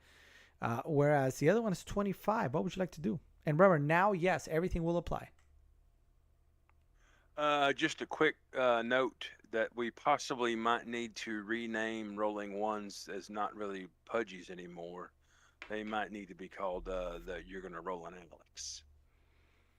Just saying. I'm a master of rolling 20s. Every now and then, you know, I don't know what happens. Necro ones. Okay, I am going to two-hand rage or frenzy attack on these were-rats. On which one? The one with the lower HP. All right, let's see it. See it.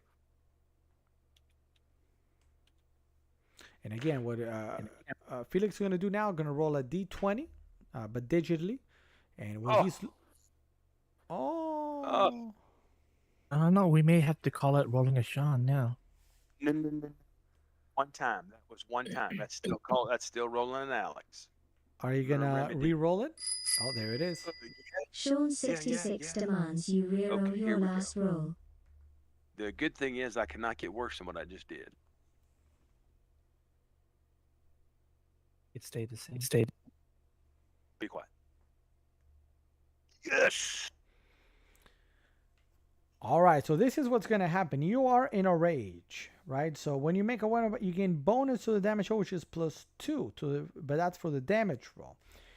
Now you're going to do your bonus action. Your bonus action can actually do a second attack. Well, actually, no, let's do the damage first of this first attack. So describe for me how you slice through. And then as you do that, roll your damage with +2. And let's see what happens.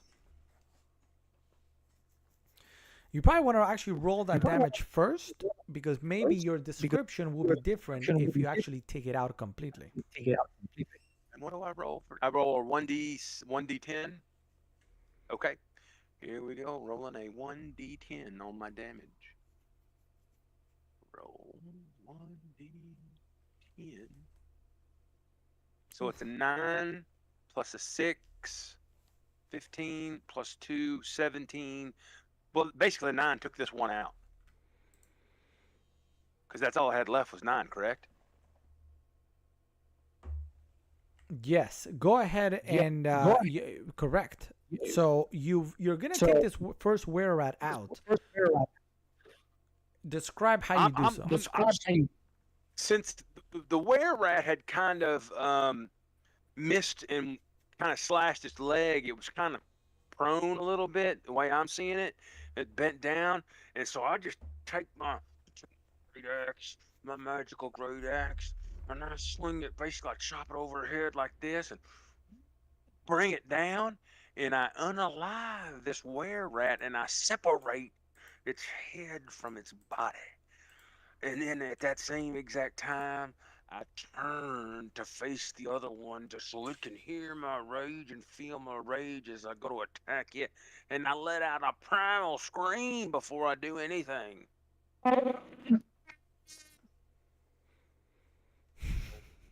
Rage attack on the other one.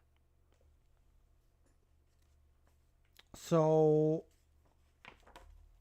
again, I'm a little rusty now from all this whatever. I'm going to assume that you can use your bonus action on a different character. So do you want to use your bonus action on the other were-rat? Yeah. I thought I could. It doesn't say I can or can't, but I just thought I could. I thought it was still the same thing. I didn't realize it would be something different if there was a different one.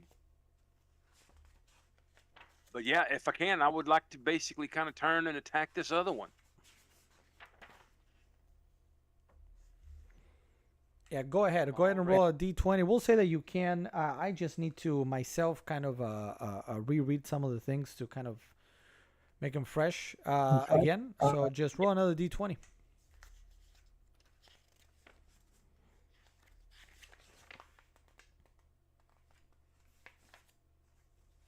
$16. So I hit. It is. So let's go ahead now and we're going to roll the damage. And then describe for me how you do the damage against the other were-rat.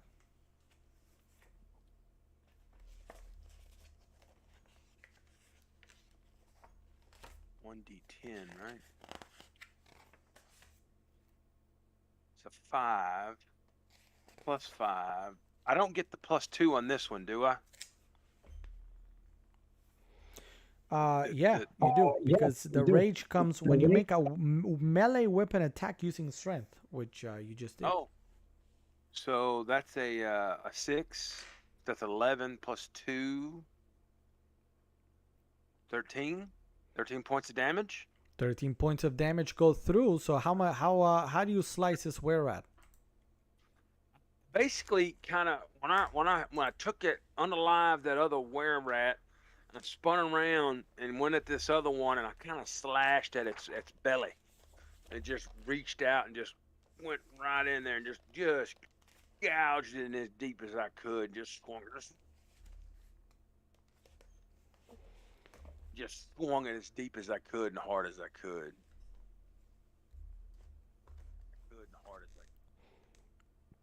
All right, so that very strong. That were-rat goes down to 12 hit points left. We go to round number 3 of combat, and Foss, it's on you now to start. Now the Thunderous Smite will not work because it was only on the first one. You could do a smite if you do hit. So go ahead.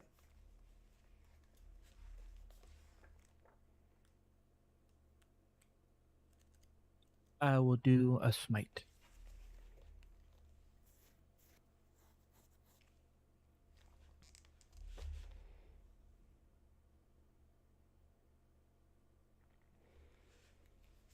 All right, so a 19 is more than enough to hit for sure.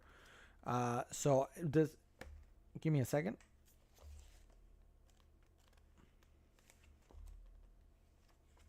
Is this one still only? Is this one now only at 12 hit points? Yes, it is. Yes. Okay. So you can expend one spell slot to deal radiant damage to the target in addition to the weapon's damage. The extra damage is 2d8. So do me a favor. Now you're gonna roll 2d8. And let's see how much damage you do. Now 2d8 means if you were to get are you gonna keep the 5?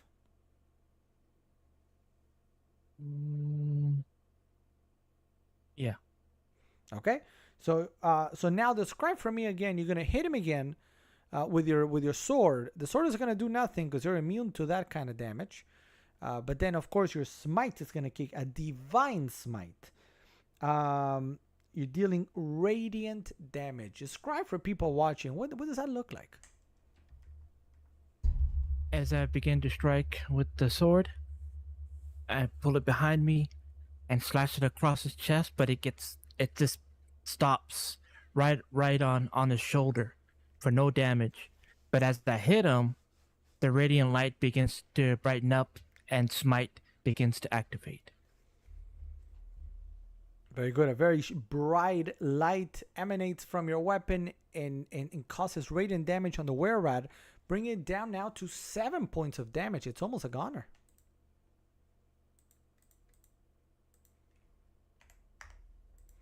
But it's going to have a chance at coming back at you. It's going to first try to bite you. That's what's going to try to do first. Here it comes. Oh, you know what? It's off frame, so I'm going to do it again. And here it goes. A 10 plus 4 does not hit. But remember, it can do 2 attacks. Here comes now with the short sword. Come on, give me a big one. Still no. Cannot hit Foss. Wow. And so as the were-rat goes, nom nom nom, and then pulls the sword, fails on both ends. The were-rat all of a sudden kind of you see it kind of like get up and be like, oh snap, kind of thing, because it knows what's coming. So Felix, are you able to finish this off? I sure hope so. I am going to go in here and just see what I can do on this feller. Again, I'm going to go two-handed. Trying to talk and type at the same time is getting the better of me a little bit here. Is that a 14? Did I do that right? 14 plus 6. Well, 14 hits anyway because they're only 11. or 12. So I have 12, and it does hit. It does hit, and you go pew pew. Very good. Let's see the damage. A 1d10. Can you take it out? That's yes, because it only has 7, and that's a 5 plus a 6. So that took it out. So that officially takes the second were rat out. Describe for me that final strike on the were rat with your magical weapon and your mega rage. Yeah, because that rat messed up when it tried to go to Foz, and so I just again swung at this one again, and I was able to hit it basically kind of in its back, square in the middle, and it just that magical axe just went right through him, and it just poked out the front in there, and it just that was kind of the squeak that were rat did. When it just it fell to the ground, and as it went on the ground, I had to put my foot on his back so I can pry my axe out of it, and then just I kind of wiped it on there because I didn't want none of that were rat goo to stay on my magical axe. And then I says, "Okay, here we go." Took that feller out. So there went the second were rat. Now the two were rats are officially down. When you guys didn't make a lot of, well, I mean, Foz did do pretty much a thunder outside, but the other were rats did not come out to see what was going on. They maybe assumed it was the weather. Now it is so you guys have clear access now to that west entrance to see what happens inside, but it's gonna have to be next week because we're approaching midnight. So next week we're gonna go into the cave to see, can we take out that big mean rat in the middle, or are our adventurers gonna fall and succumb to many different bites from many giant rats? Find out next week on next Friday instead of Thursday. I believe it's gonna be Friday, even though we'll see. Right back here on Amazon Live, Twitch, and YouTube. Can we give a big round of applause for our adventurers? Felix, Umbren, I don't remember all the name, and Fasimag Fasfas.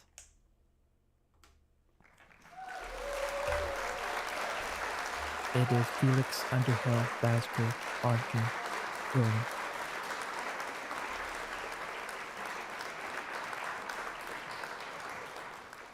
Yes, sir. And I will not be available next Friday, as it's going right now. We're supposed to be going out camping in one of those screened A-frames at this park we found, and it's the old lady's birthday also.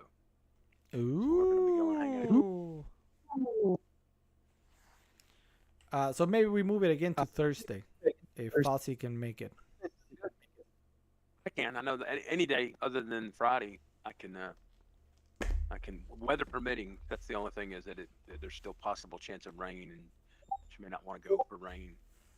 I can make it. All right, sounds good. So next Thursday, then, we're going to determine whether our adventurers can survive the cave inside and all the rats. Thank you guys for being a part of it. Yes, sir. Thank you. And this stuff always makes me hungry afterwards. Hey, Mom! The meatloaf! We want it now! The meatloaf! You can go get some impossible meatloaf. That's a negative, Red Rider. No, impossible. But now we're going to be on a long rest, so I can rage and all that stuff. And now I just got to find a place to stay. It's fun to stay in the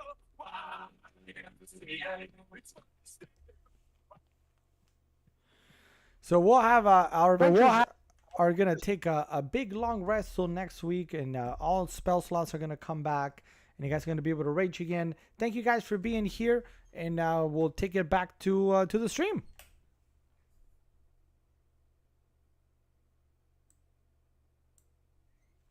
All right.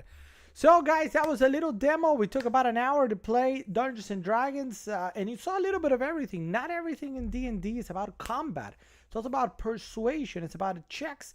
It's about determining how you want to deal with the different problems. It is a role-playing game. It's your own adventure. It's kind of like Bob Ross, how Bob Ross used to say, this is your painting. You can do whatever you want with it.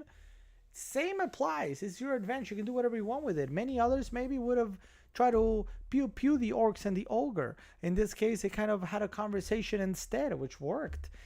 Well, they did. I mean, I guess it did.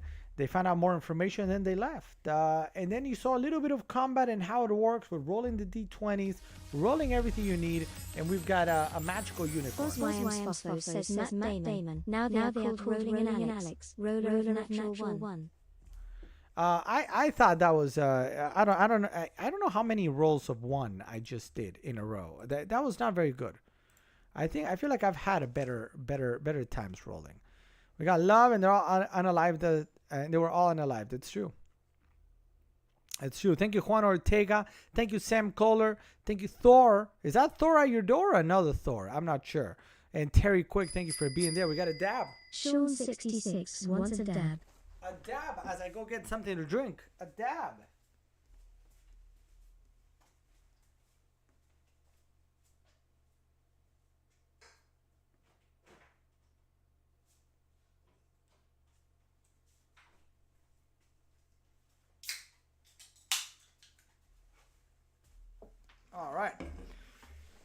All right, we're back from outer space with a little something.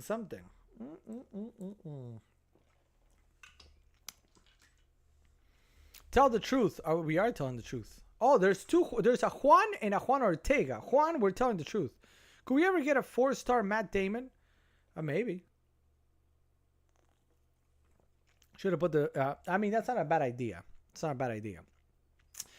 All right. So I hope everybody enjoyed that. A little bit of Dungeons and Dragons on this Thursday night. I mean, again, D&D is whatever you want it to be. It's a great game to bring to your family, to bring to your... Why do you like green? Because our... if you've ever seen... Let me see. Do I have... Our logo... Juan...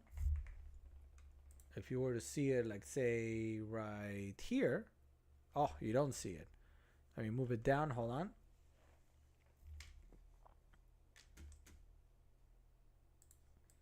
Our logo is green. If you see that orc hand at the top. So if our logo is green, then everything we have is green. All right, think about it. Where is our logo? Where else is our logo? I mean, we do have it in a couple of places. But I don't remember where. I thought we had it in a couple of places, but clearly I don't see it here. What's this? I don't know what that is. No, that's not it. I have it somewhere.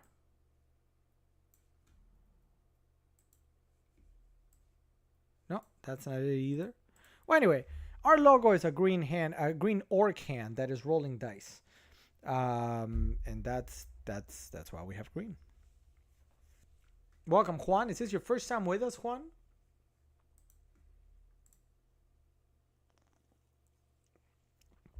Do I like Zelda? Zelda's probably one of my favorite franchises, I feel, in Nintendo. Even though I got into it more towards the middle to later part. I didn't play the first Zeldas. One of my first Zeldas was Ocarina of Time and then Wind Waker. Kind of started there for the most part. And then obviously Breath of the Wild was great. I didn't do... oh man, what's Sword? No. Oof, I'm drawing a blank. The one from the Wii. I can't think of it right now, but yes, I do like Zelda, and we've played here live many times, Zelda, and of course Tears of the Kingdom when it came out. And I was saying that I think I want to go back to it, so maybe we'll see next week. I think we're gonna put maybe Fridays. I didn't do Twilight Princess, but I was thinking of another one. Um,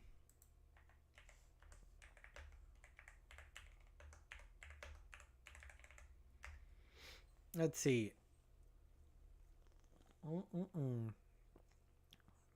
Wind Waker was great. I loved Wind Waker. Let's see.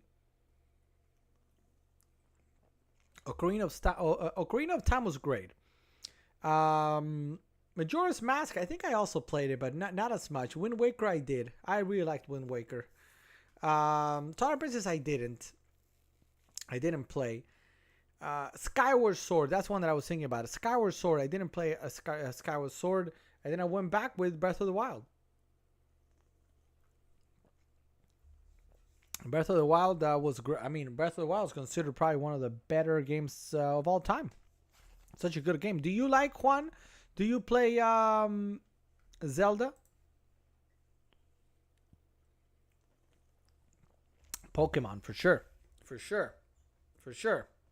For sure. For sure. For sure. For sure. For sure. What about you, Juan? Do you like Pokemon or do you like Digimon better?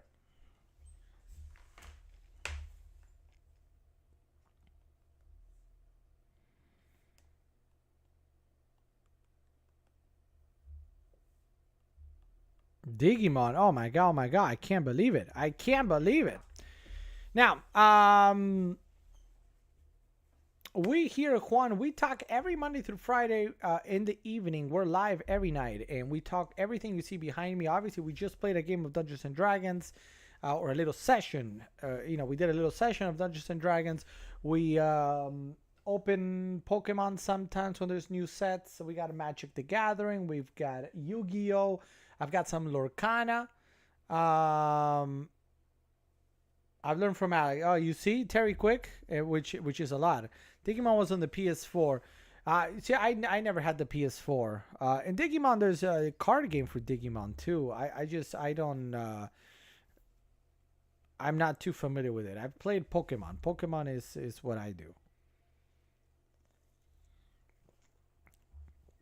Do you play any card games or board games or role-playing games or miniature games or anything like that?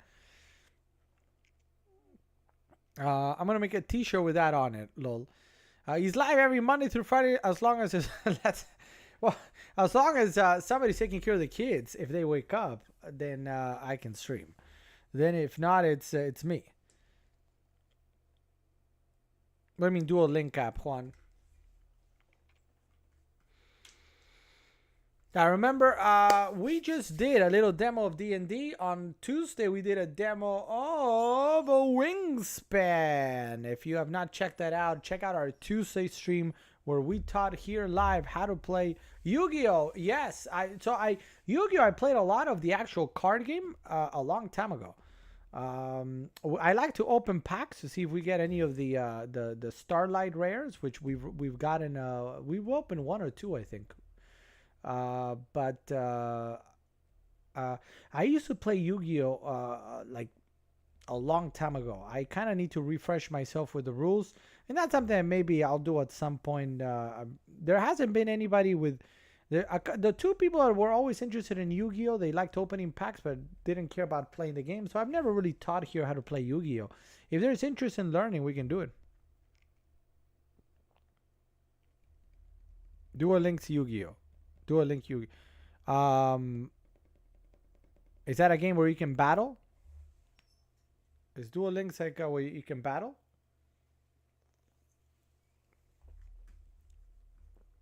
I really don't know what it is.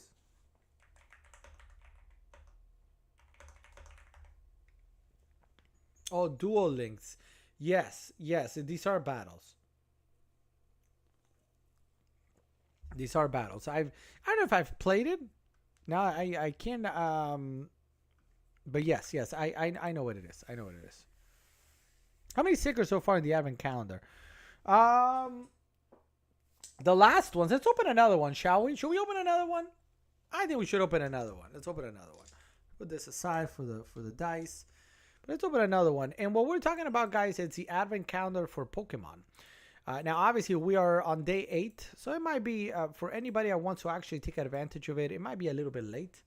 That's why we might as well open it so you guys can kind of see what's inside, and we might give some of the stuff away here for our subscribers and watchers and viewers. So let me go ahead real quick and grab the Pokemon calendar.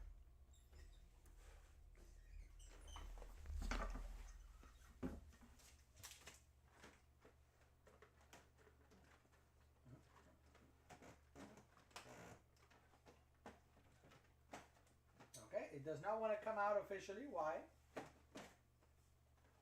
There we go. There we go. So let's go over here. So we've opened a couple of these to show you guys what's inside them. Oh, it froze for the first time. I mean, it was only a matter of time, huh?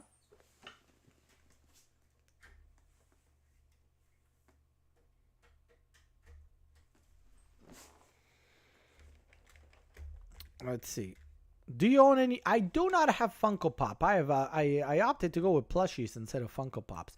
Even though, I mean, maybe one day we might get a Funko Pop for the funsies.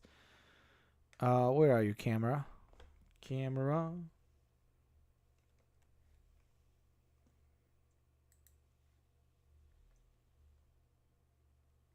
Let's fix this real quick. 1, 2, and there it is. Pop, pop. There we go. All right, so. So the last time we opened this one, actually no, 2 times ago, we opened this one, which was number, I don't even remember, and it gave us stickers of Alolan Vulpix, Snom, Pikachu, and the bird. Now, I'm gonna put this back. We also got a Pikachu promo card with the snowflake, Pikachu and is that Raichu in the back or Dedenne? Not sure. So let's open number 13 and let's see what we get on number 13.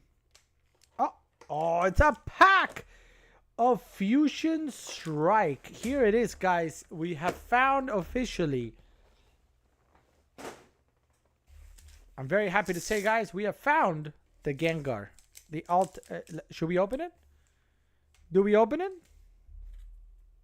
Do we open it? Do we? Let's check the chat. What is the chat thing? Open. What's up, Seabass? Welcome to the stream. Terry Griggs like, open. Let's open it up. Let's go ahead and find the Altart Gengar for the first time. I have a feeling. Come on, Altart Gengar. Come on. 1, 2, 3, 4 to the front. And here we go. Dragon Ball Super. We used to open a lot of Dragon Ball Super, Juan. But the 1 or 2 people that were really into Dragon Ball Super, you know, don't visit us often anymore. So I haven't opened. In fact, so much so. Hold on, I just fell out of there. I just saw it, a promo card for Dragon Ball Super, which is Super Saiyan 4 Gogeta. Powers Connection.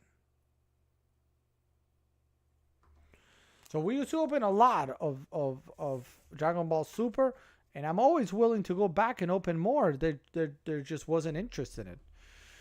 Here we go with the pack. We got Grass, followed by Galarian Berserker. It's Chili, Cylon, and Cress. Lopunny. Blizzle. It's Sandygast. Stuffle, Sizzlybead, Galarian Darumaka, Reverse Victini, and in the back, come on, no, Maloida.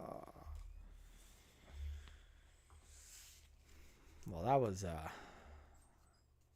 unexpected. Not very good. Anybody want this? Who wants this? That was not very good. A little bit of a daddy. Not the greatest we've ever opened. Let's put it that way. Not the greatest.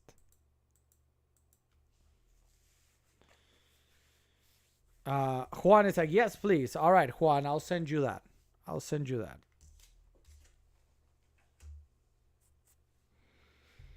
All right. What else? What else do we have in the chat? Let's take a look. So we did that. How many more do we have? Yeah, we have a couple more to open next week. Remember, we have a lot of ETBs, the poster collection for 151, a lot of different things to open if anybody wants to see that.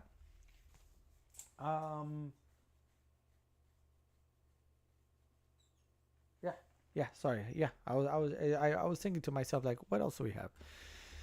And by the way, I did put the list on Discord. That's something I'm gonna try to get used to a little bit more. And then the other thing that I'm gonna try to do a little bit more is, we used to do this before. I just haven't done it recently, which is the on every Monday, put like what the schedule is gonna be for the week. So we're gonna start with that this upcoming Monday, and of course we're gonna be doing Wingspan D&D on Thursday. And we'll figure out, we're probably going to do a Zelda night, because I want to go back to Zelda after all this time, and see something and see what else. Now, let me take a look, because tonight, you guys, some of you guys, I mentioned this in the beginning, but then we went on to D&D. The Game Awards were taking place tonight, and here's the full list. The full list. The Game of the Year. Do you guys want to know? OMG, OMG, OMG. Game of the Year at the Game Awards is... Who do you guys think won Game of the Year? What is your flavor anime? Juan is like, no. I haven't watched a lot of anime as of late. I grew up with Dragon Ball Z, Knights of the Zodiac or Saint Seiya, Robotech, and Pokemon after that. Those were my Sailor Moon. I remember Sailor Moon. Those were kind of like what got me into anime in general. Yeah, those were that. And Robotech, also known as the Macro Saga. See, Gundam, I'm not saying I wouldn't like it. I just never got into it. I don't know. I didn't watch it. All right. Test.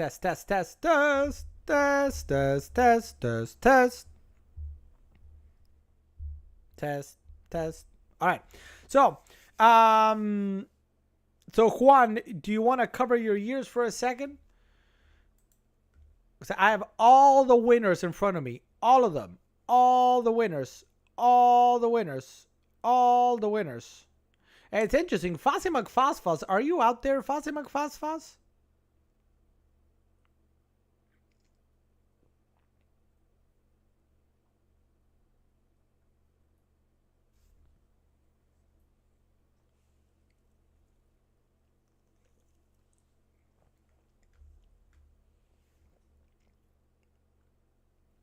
Interesting. Let me check the chat real quick. What's up, William Turner? Welcome to the stream. Fozzie might have left. But Fozzie was talking about that he was going to play Alan Wake 2. Alan Wake 2 won a lot of stuff. Not a Game of the Year, but won a lot of stuff. Obviously, I haven't played Alan Wake 2. So let me know in the chat. Have you played Alan Wake 2? Let me know. William, let me know what brings you in. My name is Alex. Welcome to the stream. We're talking games of all kinds tonight. And tonight were the Game Awards for 2023. Very big. Best action adventure game, of course, Legend of Zelda: Tears of the Kingdom. Boom, boom, boom, boom. Best family game, Super Mario Wonder, beating out all the other ones. Very interesting. I mean, I would agree with that probably. Best sports, Forza Motorsports, which I showed you guys earlier. When was it? In October when it came out. We played it here live. Best sim or strategy, interesting. Pikmin 4 in front of Company of Heroes and others. Very interesting. Very interesting.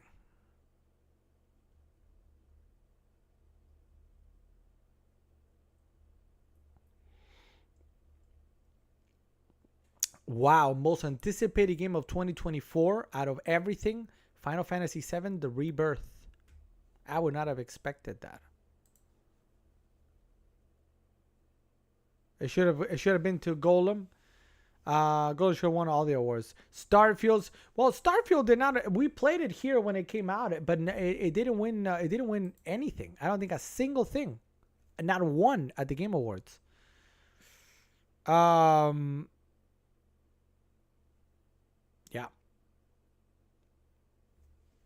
Yeah.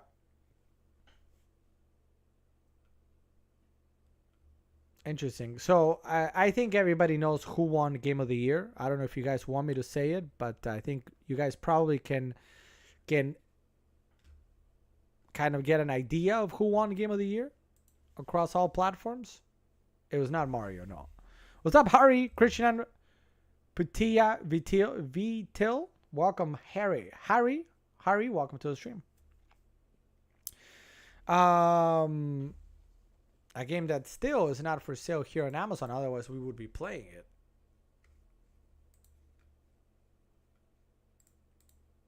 Let's see. I always check. I do my daily check. And nope, I still don't see it. Even though it is coming out on the Xbox allegedly, but apparently not yet.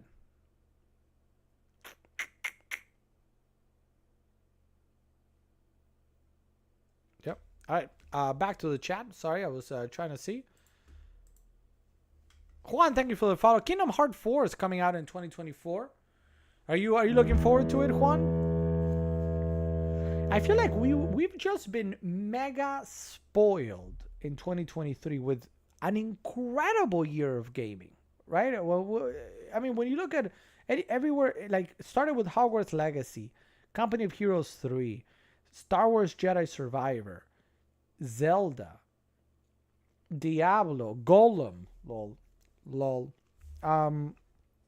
Final Fantasy, Starfield, Super Mario Wonder, so many games, Pikmin 4, so many games that came out this year that were just so strong, much better than 2022. So if you're watching and you're looking for games that maybe you want to get for your significant other, for your kids, for yourself, let me know. There's a lot of games that were really good. Unfortunately, the game of the year is not sold on Amazon. But maybe it will be one day. Maybe it will be one day. One day we'll be together. But I think I'm going to have no choice, but I'm probably going to just play that game on my off time. Because I've been kind of waiting, but it's just not coming out.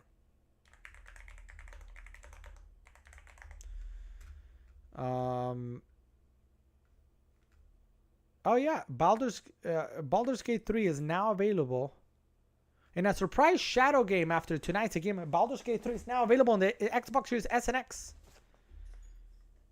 OMG, but it's all digital. It is all digital. I don't think I don't know if we can actually get it. Let me see. Give me a second. Now, the Game Awards is a great place for people to announce. And here come the announcements. Let's take a look. Capcom announces Monster Hunter Wilds coming in 2025.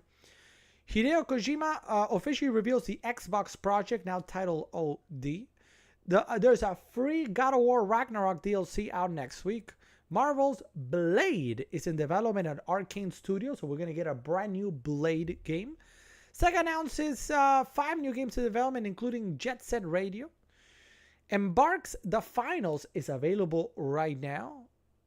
No Man's Sky developer Hello Game shows off a new game, shows off Light No Fire.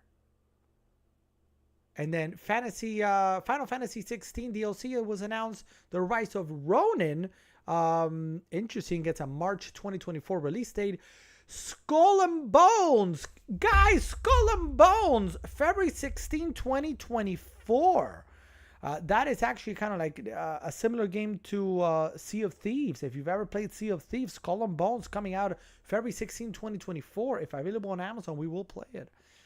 Dragon Ball Sparking Zero gets a proper review. Fortnite Rocket Racing gets a new trailer out tomorrow. Jurassic Park Survival is coming from Saber Interactive. So who wants to see? Let me know in the chat. Out of everything I just said, which ones do you guys find interesting? And we will take a look. Do you have any deals on chainsaws? No chainsaws today. What's up, Maria P? Good to see you. Thanks for being here. Maria P. Flores. I sing so nice. Thank you. You hear that, Jean-Jo? Do you hear that, Jean-Jo? Somebody said I sing very nice. Jean-Jo says I don't sing nice. I sing very nice. Starfield, great game. Cocoon, I don't know what that is. What are your thoughts on Switch's Red Dead Redemption, says WDP. Welcome, WDP. You know, I haven't played it.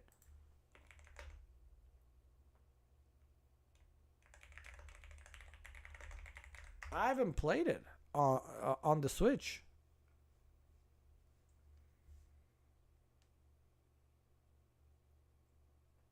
I have not played it. Let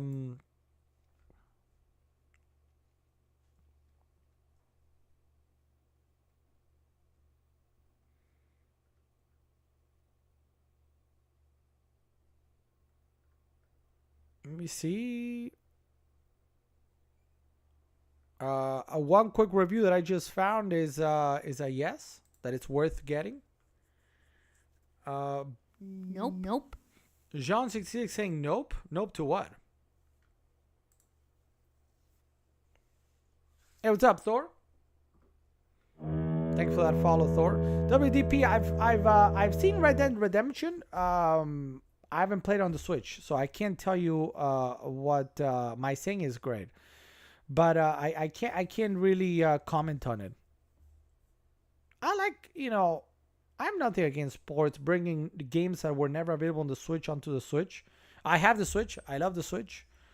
So as long as the port is good, I'm all for it. I'm not familiar with Cocoon. I need to check. Juan Ortega, Capcom Monsters, God of War. Sean66 says hands up for 10 seconds. Jurassic Park. Yeah, there is a Jurassic Park. Do you guys want to see some of these? I'll put them up on the screen. We can react to them if you're interested. Let me know in the chat if you guys are interested in some of these trailers, and we can take a look.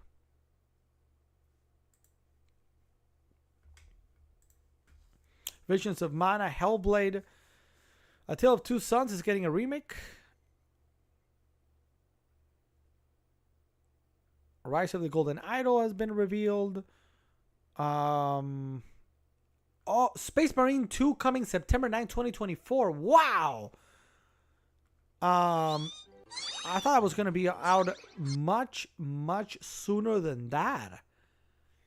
Oof. September 2024. Oof. Eevee. What are we going to do, Eevee? Redemption on Switch and on our new platforms. I mean, Red Dead Redemption is a great game, considered by many to be probably among the top echelon of games out there. So, the fact that it's on the Switch, I think it's a good thing. First Descendants gets a summer 2024 release window.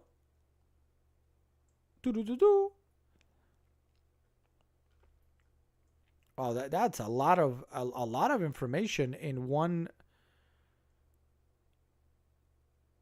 BioWare veterans reveal a brand new RPG. Exodus.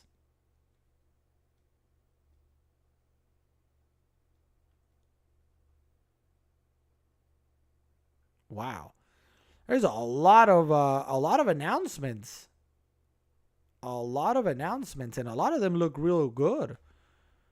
I mean, No Man's Sky, I want to see what that is all about. Rise of Ronin, Skull and Bones. We talk about the Jurassic World one. Good stuff. I'll check this out later. Have you ever played Fallout? Yeah, I have played Fallout. I liked Fallout. It's all right. It's not like, how do I explain this? There's certain games that are good, even though they're not your type of game. So you kind of like, you recognize that they're a good game, but not for me. So Fallout itself is not really for me. Sean66 said, guys.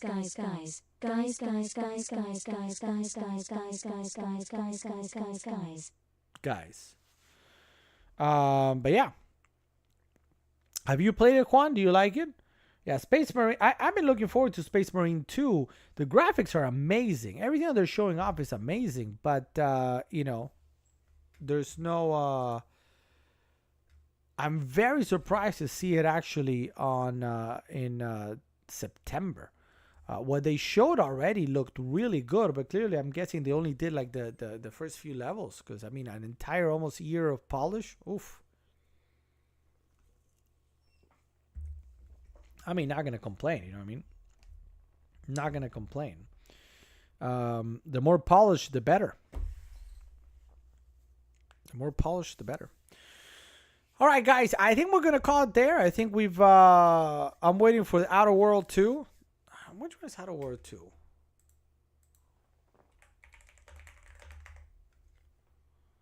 Outer World 2.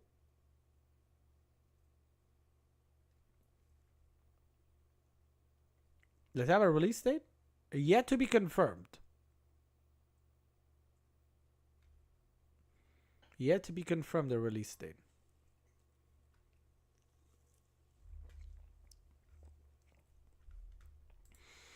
But I think that's gonna be it for us tonight. Now, remember, guys, we're not gonna be on tomorrow. Again, sorry, yeah. But we'll be back on a Monday. And Monday, then we begin our back to normal with our nightly show. Outlaws are looking real good, Juan. If that's the one you mean. Star Wars Outlaws is looking real good. I'm really interested in that. But we're gonna, normally we're live Monday through Friday from 9 p.m. till late. However, we're not gonna be on tomorrow because Chrissy has an event. And for the first, not for the first time, for the first time this week, I'm actually going with her. I'm actually going.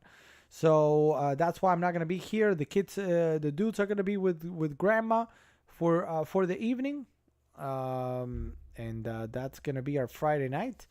So, but I'll be back on Monday 9 p.m. Now, Monday we're gonna be doing card games and news. Probably go over a lot of from the Game Awards, and talk about news and of course the deals. And then Tuesday it's gonna be the official game of Wingspan. Guys, sign up if you wanna play Wingspan live. Where are you? If you wanna play, oh, this one froze too. If you wanna play Wingspan live this Tuesday, sign up on our Discord. Are you gonna go dress up in your art fan outfit, wear an ask?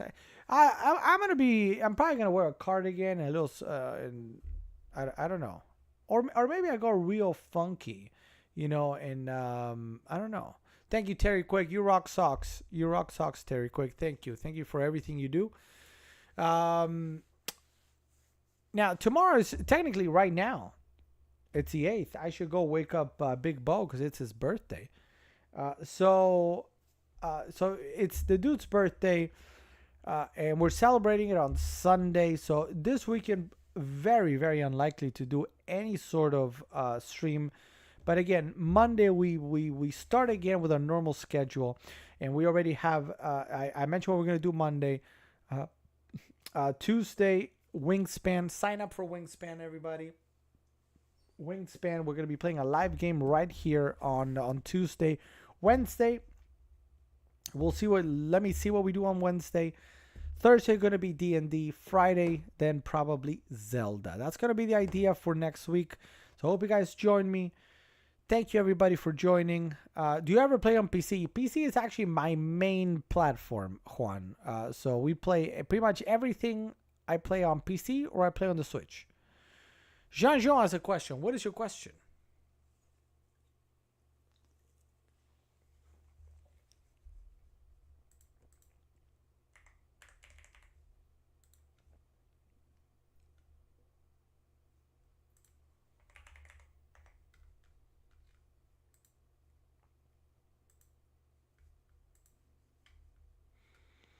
What is your question? Then we're going to be playing Catan next week. Not next week, the following week. And then we'll see where we go. Is there a pool of whether or not the boys will get to... No. Do you play any card game on PC? They probably will. They probably will make it to maybe 6.5. 6.5 for the dudes. Because I assume they're going to be probably a little bit like lower than me. since Chrissy is a little shorter. So probably 6'1", 6'2", I would say. Do you play any card games on PC? I play Magic the Gathering on Tabletop Simulator sometimes, or MTG Arena.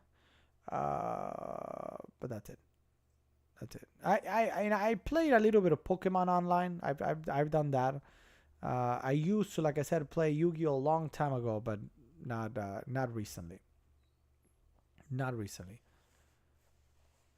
We're both thought, oh, okay, well then maybe they could pass me and be 6'4". We'll see. Friday Zelda, Thursday D&D, no, Tuesday Wingspan, Wednesday we'll see.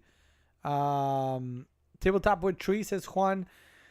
Maybe. I mean, we could do another bolt action night here, probably smaller bolt action, because the table is not as big as our other table. But we could do a bolt action or small Warhammer 40K. We could do Blood Bowl also for anybody fans of football. We can do Blood Bowl. And we'll see. So thanks everybody for watching this week. Thanks for your support. Do consider joining us on our social media. I feel like it's not as loud as it was before. Am I crazy?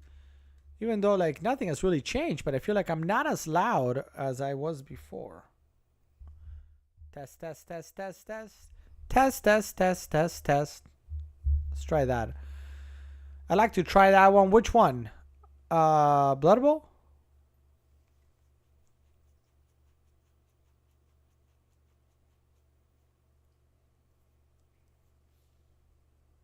Or which one, Jojo? Yeah, we can play it right here. We can try to do that next week if you want. I have no problem. Whenever you tell me, maybe that Wednesday we can do that. We've done we did a demo once here on the table, and we can do another one and see how it goes. But for sure. All right, so that's going to be it for me this week. Unfortunately, next week we'll go back to normal. So I hope you guys enjoyed this week, and I will see you guys next Monday. Of course, we can talk on Discord. We'll be in touch on Discord. Sign up for Wingspan, and I will see you guys next week for more tech, games, and demos. Hope you guys had a fantastic week and have a great weekend. Let's put the outro. Check out the Vampire Team and send it to you. I mean, you could.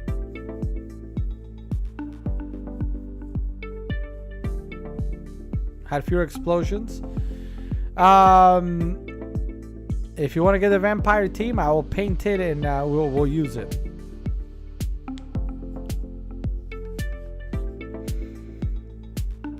So yeah, we can do Blood Bowl. Let's confirm a date. Maybe we can do a Wednesday. Since I wasn't sure what we're gonna do on Wednesday, we can do that Wednesday if you want. If you're game, let me know on Discord, and we'll do Blood Bowl and everything else. Have a great weekend, everybody. I hope you guys enjoy. Play some games, tabletop or otherwise, video game, whatever, and have a great weekend. I'll see you guys on Monday for more Tech and Games live on Amazon Live, Twitch, Amazon, YouTube, and TikTok. See you guys very soon. All right. Bye. Bye.